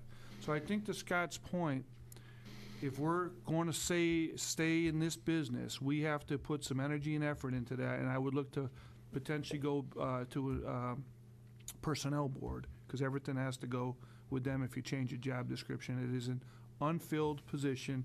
We could tailor it based on some other successful golf enterprises on that aspect, and that clearly is the focus. One of the things I get concerned about is with the escalating pressures of the wage situation we're going to competing against, the marketing level to communicate with the golfers of tomorrow, and I mean the folks that are in their 30-something set, we have to figure that out quick on how to communicate with them in an effective fashion, because they're the ones that are paying full pay when they come on vacation, and we're never going to get ahead of the curve if we don't have that system in place. The other thing we could do is, on the side, we could procure a scenario like in a relationship where we could buy things in bulk or in aggregation. We would look to try to do something like that. I mean, we're buying a lot of stuff right now, as just little Yarmouth golf operation. One of the things I think that the golf directors across the Cape shared with us is they would like to have a more central opportunity to work together and drive the price. And what makes some of these big outfits successful is they have such purchasing power. They can drive down a lot, whether it's food, beverage, fertilizer, seed, equipment costs, and we don't have any of that capability. But I think it's fair to say that there's a desire in the region to try to come back together, work as a collaborative region on this. The county could have a role to play, but we need some business-minded persons to assist golf whose focus is that, and understands the buying patterns of the future so that we can be sustainable. So I would offer that up. I can come back at the next meeting and submit to you a plan that we'd like you to endorse. I don't want to get back together with Kristen and the GEC team and Scott and his management team and hash out a few things and present that to you at the next possible meeting for an action item. Yeah, I think that's appropriate, Dan. I think the sense of the board is, based on everything I've listened to, is that we're not ready to jump off with a Billy Casper or anyone else at this stage.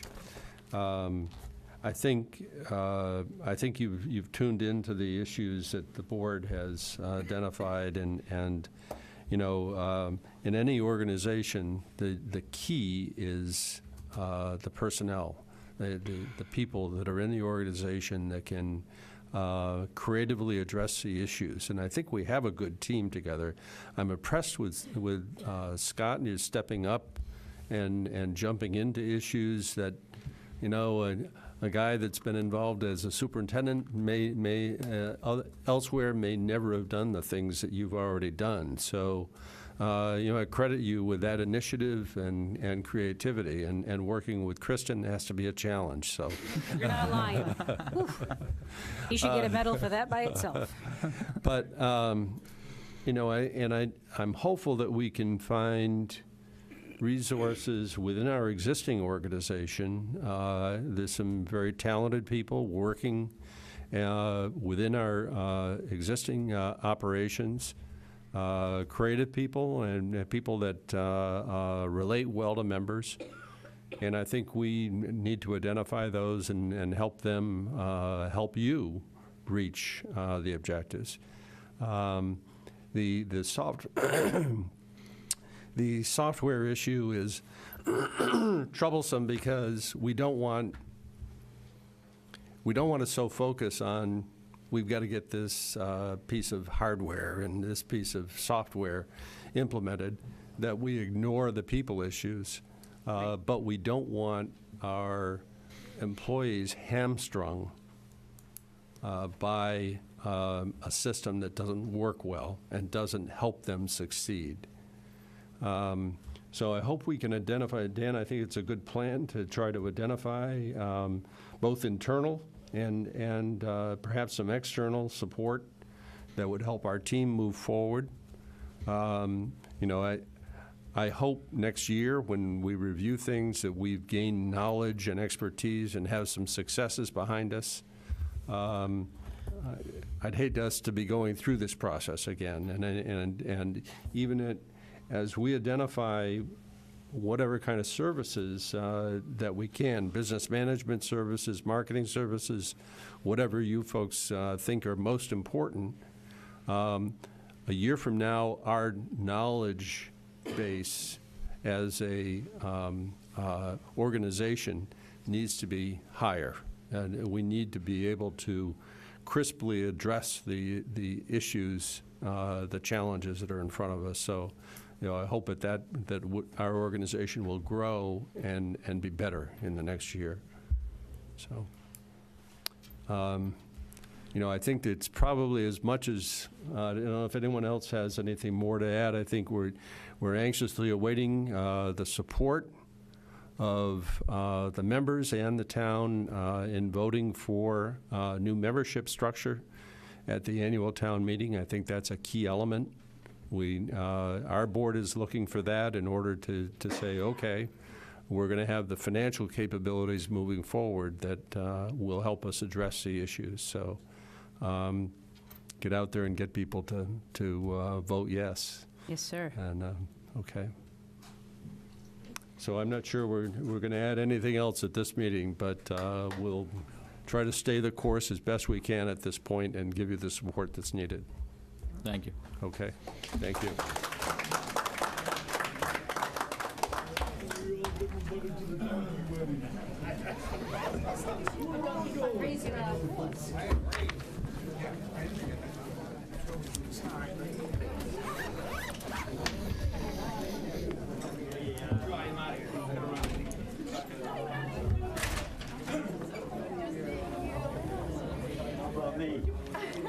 Now you. Come on, Frank.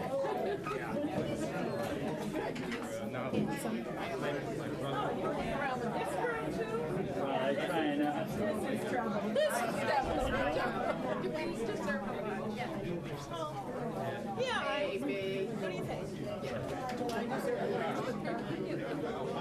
I'm like 2 weeks.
Things back on.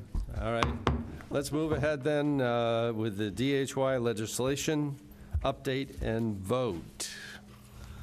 So, Dave, you're going to come forward. I'm not sure who else is going to join you. Is Rich going to? Oh, that's good. Mark's thirsty. All right. They don't give us water here. You should. Nothing's free. Yes, you get it. He bought it. No, I got my tea. You know, It's not in a plastic cup this week. here comes a paper cup. Would you believe that? And yeah. Rich, you're the best. Thank you. Resources are scarce. All that after not wanting to give you that job. Oh, that's awful. All right. Still have an opening in Brewster? Yeah, really? Short of commute. All right. I'm not sure who's going to begin the presentation. Rich, I'll open it up for you here. Okay, we know how to clear out a room, don't we? Oh, it's just getting started. So I'm not sure how long we've been in the works, 18 months, 2 years perhaps. Board of Selectmen has a goal, as you know, to pursue regional opportunities with regards to wastewater, particularly partnership with Dennis, Harwich, and Yarmouth. And so we've been working pretty hard. Myself, Jeff Colby, Town Administrator, Selectman Forrest, and Kurt have been attending with the Water Resource Advisory Committee, have been attending a working group with representatives from Harwich and Dennis to discuss this regional partnership and how it might work. And we've made a lot of progress on an operating agreement, which is slated to be discussed and presented to you at some point in the near future. But all that came from a vote that was taken last year, I think it was, on special legislation that provides for all this. And so we've gone through the process of adopting that special legislation and presenting it to the legislature, and going through the discussions on the operating agreement. We have some opportunity to make some changes, and so I'm happy to have Dave Young, who's been kind of spearheading that three-town collaboration through a regional grant that we've been awarded to facilitate this. And Dave's here to kind of walk us through where that stands as far as updating on the legislation. Thank you, Rich. Again, David Young with CDM Smith. In your packet, I believe you had a couple memos, one from Rich, which summarized, and one from CDM Smith that gave the overview of where we are in the process and what's sort of being asked of you tonight. Just to give you an overview, last September, the three towns, Dennis, Harwich, and Yarmouth, their boards of selectmen authorized the filing of the special legislation, which you would receive that from your town meeting votes in the spring. That legislation was filed by the Cape delegation. It actually received a positive vote out of the Environmental Committee, even though it was after the legislative session. And while it received that positive vote, it did not go through all the follow-up hearings and everything, so it did not actually get acted upon and become legislation. So it was refiled in the second week of January by the Cape delegation. And it actually exists now in the form of House Bill, it's here in a minute. Well, it's in your packet, but. 1378? Yes, 1378. But during, and as Rich said, the subgroup has been meeting for almost 2 years now, working first to develop the special legislation and then working on the agreement, which is where all the day-to-day sort of operational issues are addressed. That's come a long way. I've been in front of your board to discuss that, met with your subgroup to discuss that, as well as with the other two communities. I think we're very close even on that with general agreement. But one of the items that has been out there even in discussing initially the special legislation which you may recall was modeled around the MFN Regional Wastewater District, which serves Mansfield, Foxborough, and Norton. And we used their special legislation as the template. One of the issues that had been raised, I think, in just about all three communities, was once the town meetings endorse the agreement at some point when it's put forth to them, what say would they have in terms of the day-to-day operations of the district going forward? So then there were several different proposals put forth as to how to address that, but it was left that that item would be addressed in the agreement. And the special legislation went forward, as we indicated, and was filed. Well, now that we've had to refile, and it has to go through public hearings, a longer process, it has been reassigned to that same environmental committee, so hopefully it'll go through there. But the legislators had told us that it was very unlikely, particularly now, that it would ever get passed or enacted before the May time period, so therefore it didn't make sense to bring anything to your May town meetings for all three towns. The feeling is that all three towns would bring the agreement at the same time. So some proposals had been put forth to try to address that item of how to still provide some level of input from the voters in the communities. And we've tried to explain that in the memo that we had put forth.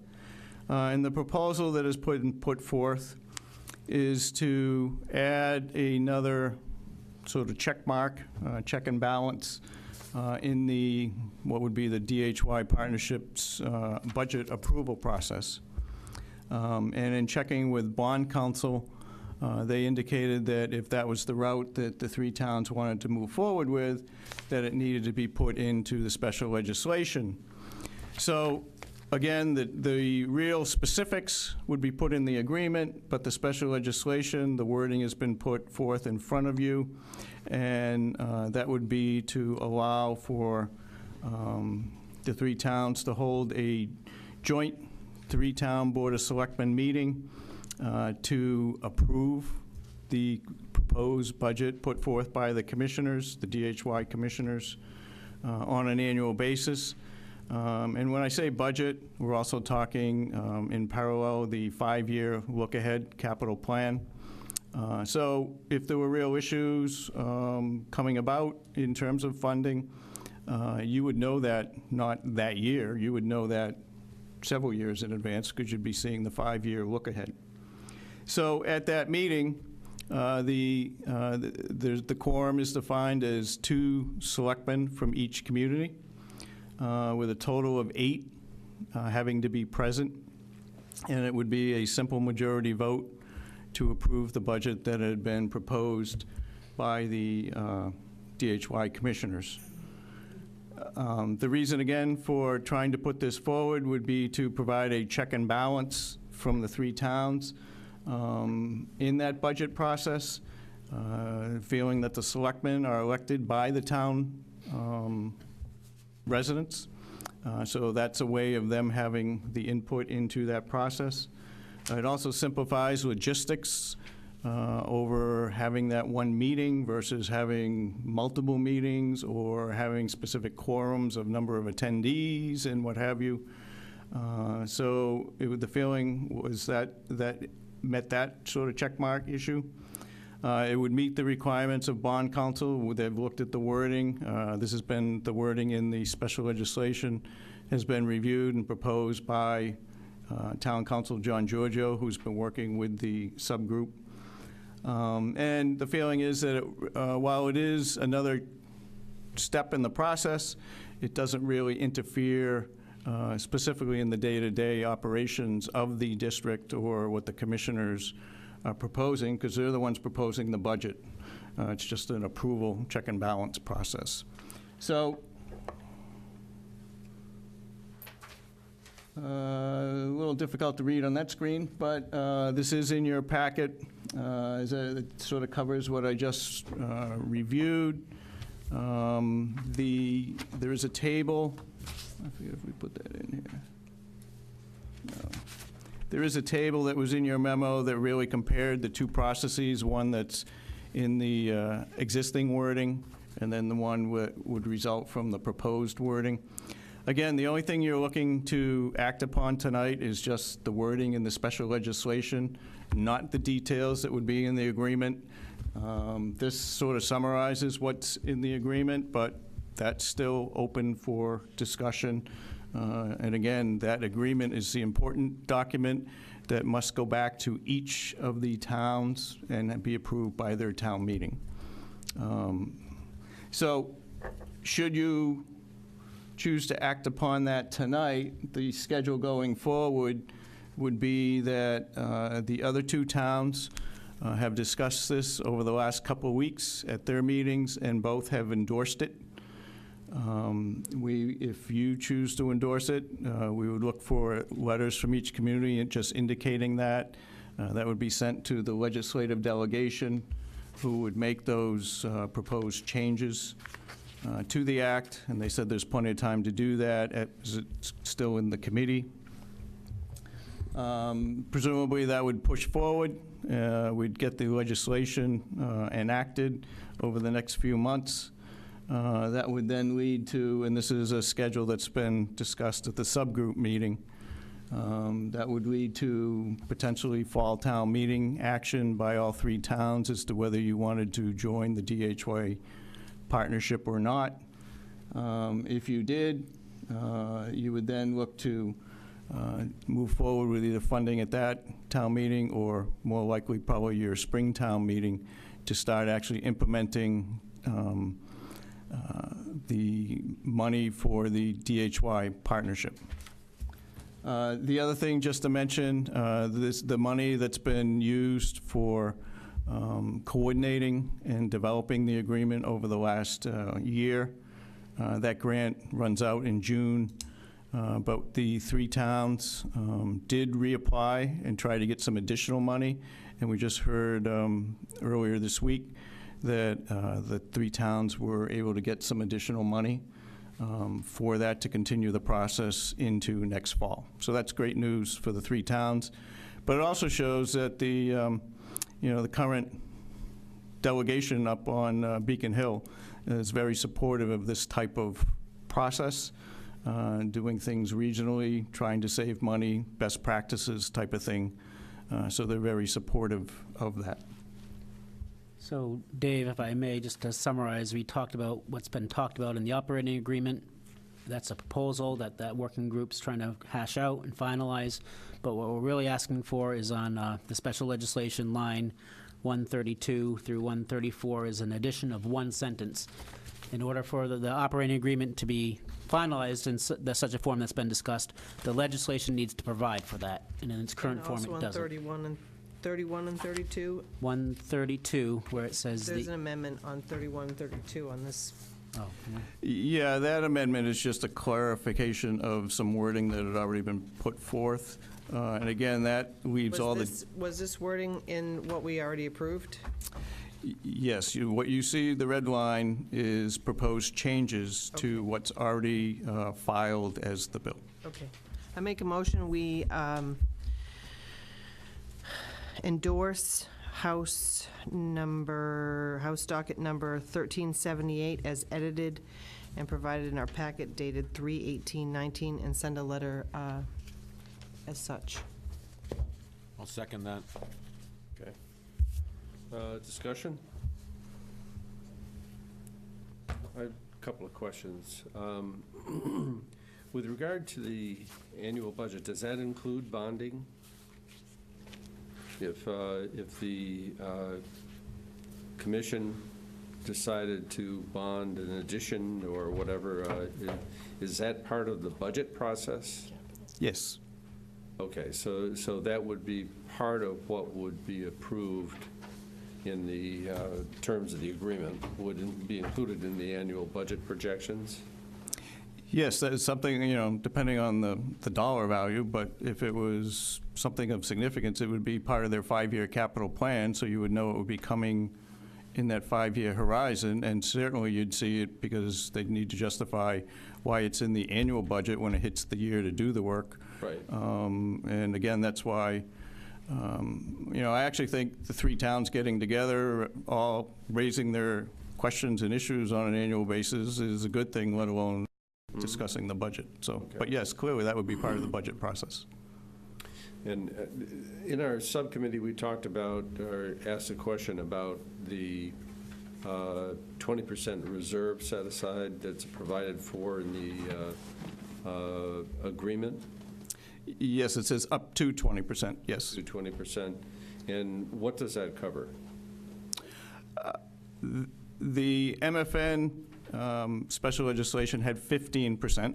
Okay. And we went back to them, and now that they've been operating, this will be their 5th year, we said, would you stay with 15%, or what would you do? And I attend many of their commission meetings, and they strongly recommended going 20%, and it's up to 20%. That means the commissioners could say, no, we're going to stay at 10%. But it's because you're such a small utility, so to speak, you need something for the day-to-day operations, so you're not always short-term borrowing, because you're only getting quarterly payments from the 3 towns. Okay. So that's an operational Is that part of this legislation that we're asking? I'm confused what you're even It's talking what about. it's what the legislation refers to in the details of the agreement. It's in the first sentence to Section 5, which is where the proposed edit is.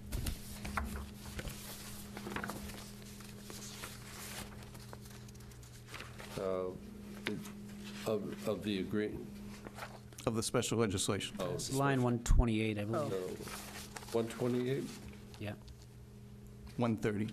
Well, it depends on how it printed out, but I yes. don't know if we have the same thing you're talking about, that you have. If you look at Section 5 of the You have special one legislation. edited as of 3/18? Is that Yes. the one you're referring to? If you look at Section 5, which is page 8 of 12, Yep. it should be the 3rd line. It says, plus a reserve fund not to exceed 20%. Right. But we're not changing that. No. Oh. I think he was asking the question why it was 20. That's the way I understood it. Yeah, so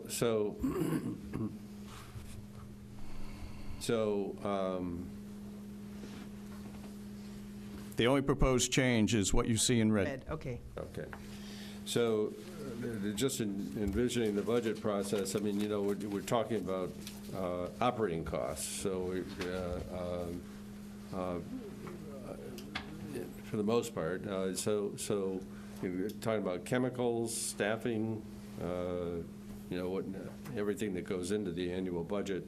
And then the commission could say, and we need 20% wiggle room, and that would be within their jurisdiction to propose that. Would the select boards be able to say, no, you only need 3%? Is that appropriate, or is that something that's, how is that going to get dealt with? Well, I think the amount of retained earnings would be presented in the budget that was issued out on November 1st by the commissioners. Okay. You would see what they're proposing to use as retained earnings as part of their budget. You would be able to ask them questions, have them come in and talk to you prior to the joint 3-town meeting. But then ultimately, at that joint 3-town meeting, the attending selectmen would vote yes or no overall. Okay. As you know, I've been concerned that, if there are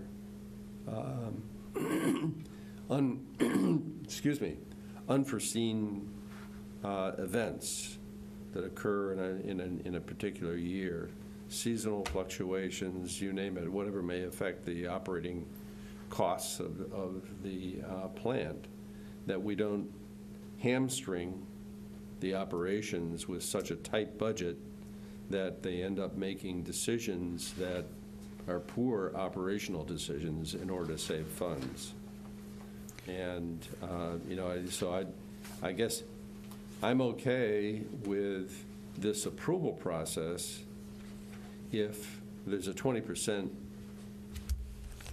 flexibility in there, but I am very concerned about nailing down every line item of a sewer plant operation and forcing the commissioners into a situation where they've got to make choices that could risk environmental disaster.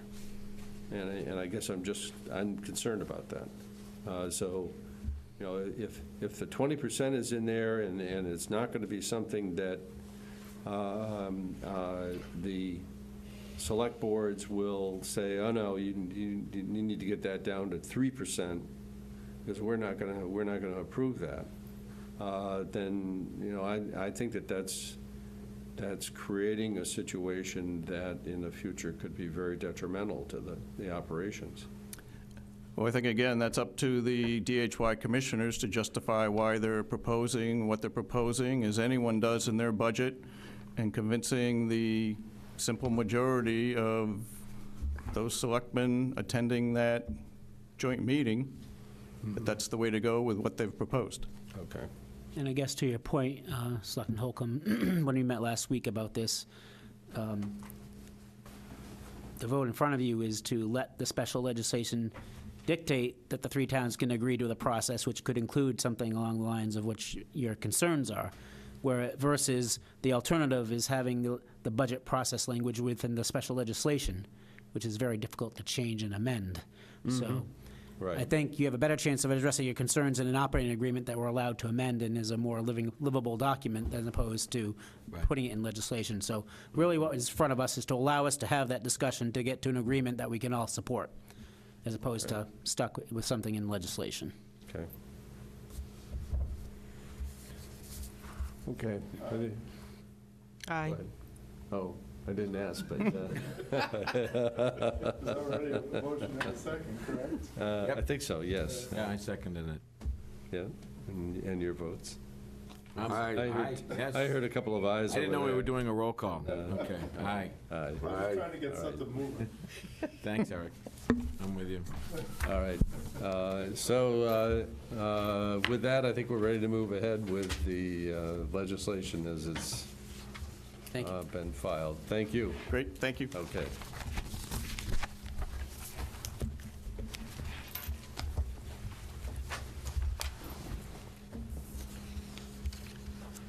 All right, so the next item on our agenda are vote and sign the election warrant, Yeah, there's a which copy of is that a, packet. do you have the master copy to be signed? Yeah. Do we have a motion on the election warrant wording? The warrant, yeah, I signed it. I saw it in there. I thought I did. It looks like this. We have to Just a vote. second. You have to have a vote. We have to vote. Yeah, he did. We have to vote it. He asked for a motion.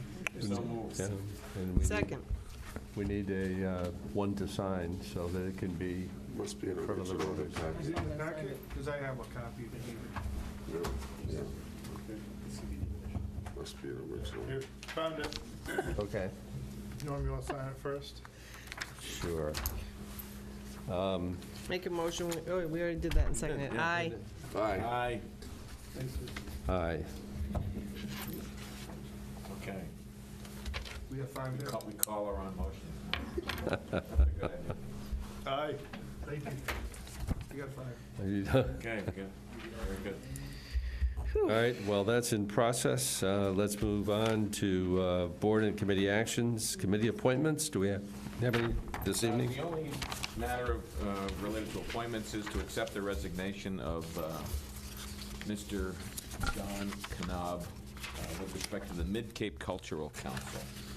And I recommend that we accept his resignation with great appreciation for his So service. moved. Second. Any discussion? Hearing none, all those in favor say aye. Aye.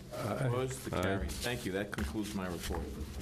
All right, and next item is we have approval of minutes for July 24th, 2018. So moved. August 28th, 2018, and the executive session minutes of March 5th, 2019. And Tracy normally asks, If I may explain that, Mr. Chair? yes, So we had been in the habit of approving and holding those. I went through the entire file the other day. These are things that we can actually accept and post because the reason for the hold is over. Okay. Oh, I don't know about That's- that. Yep. Okay. Okay, so that's been brought forward. That's, Take that back. Yeah. There was another package, I'm sorry. Yeah, I got ahead of that's- myself. That's the next meeting. We're gonna have a whole package of I stick to executive my session motion. minutes. Okay. Approve and hold. okay. Second, yeah. Second. Aye. Aye. I was getting ahead of myself by a meeting, I'm sorry. There we go. The, We're moving along here. and Chris, thank you. There's 3 tonight, not just 2, but 3. Oh, minutes? On the quota. You see, I'm not sure that Dan had received that memo. That's, It was logistically, we were working out some issues with some staff. Well, I understand. We received a commitment, though, at least 2 sets of minutes, and we're getting there. All Stay right. with it for you till All we right. catch up. That's great. Okay. Said that's great. That's great. I It apologize. is. It was way overdue. All right. Upcoming agenda review.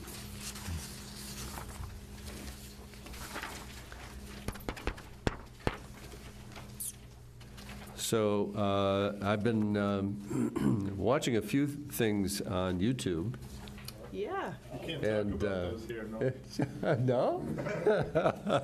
And that's in between my fishing shows that I watch on YouTube, and I get, all of a sudden, I get Chris's face, and then I got our moderator, and who else was in there? Have you been in yet? Mr. Colby, No? he's been in there a couple of times. Yeah. It is an Yeah. entire staff production. So Great job with that. now what's happening, where I go on YouTube, now I'm getting 3 or 4 of the darn things.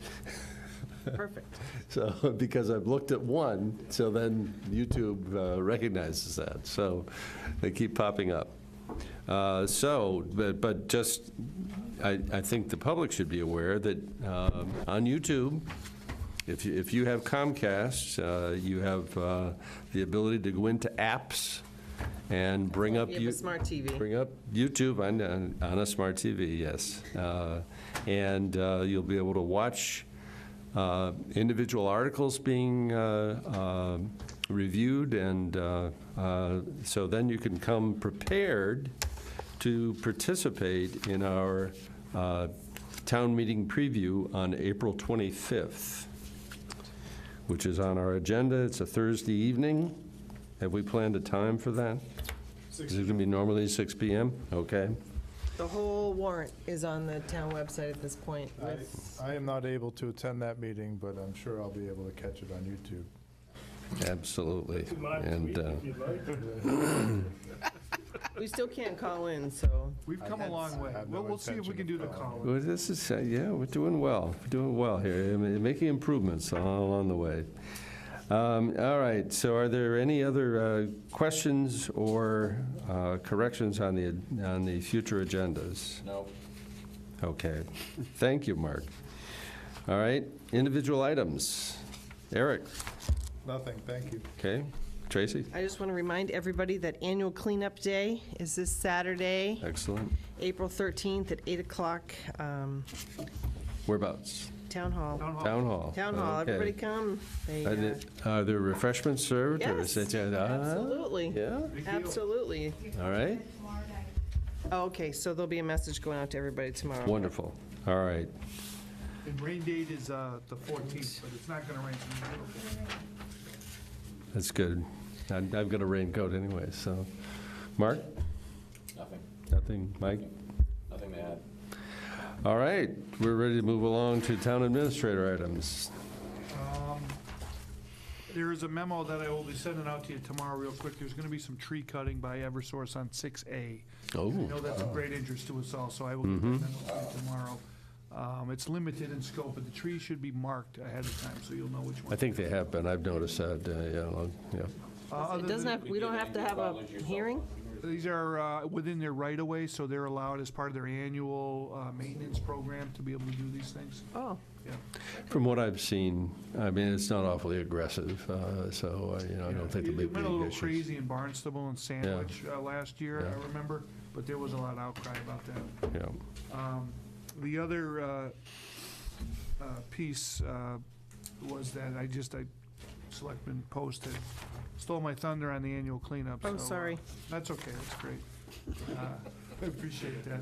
But other than that, we continue to move along on a lot of initiatives, and Dave Young had mentioned that we received the next grant for the best practices. That was through Harwich. They were requested to apply this time, so that'll allow the joint towns to continue their efforts. So we continue to secure grants to keep things going, so that was all good news.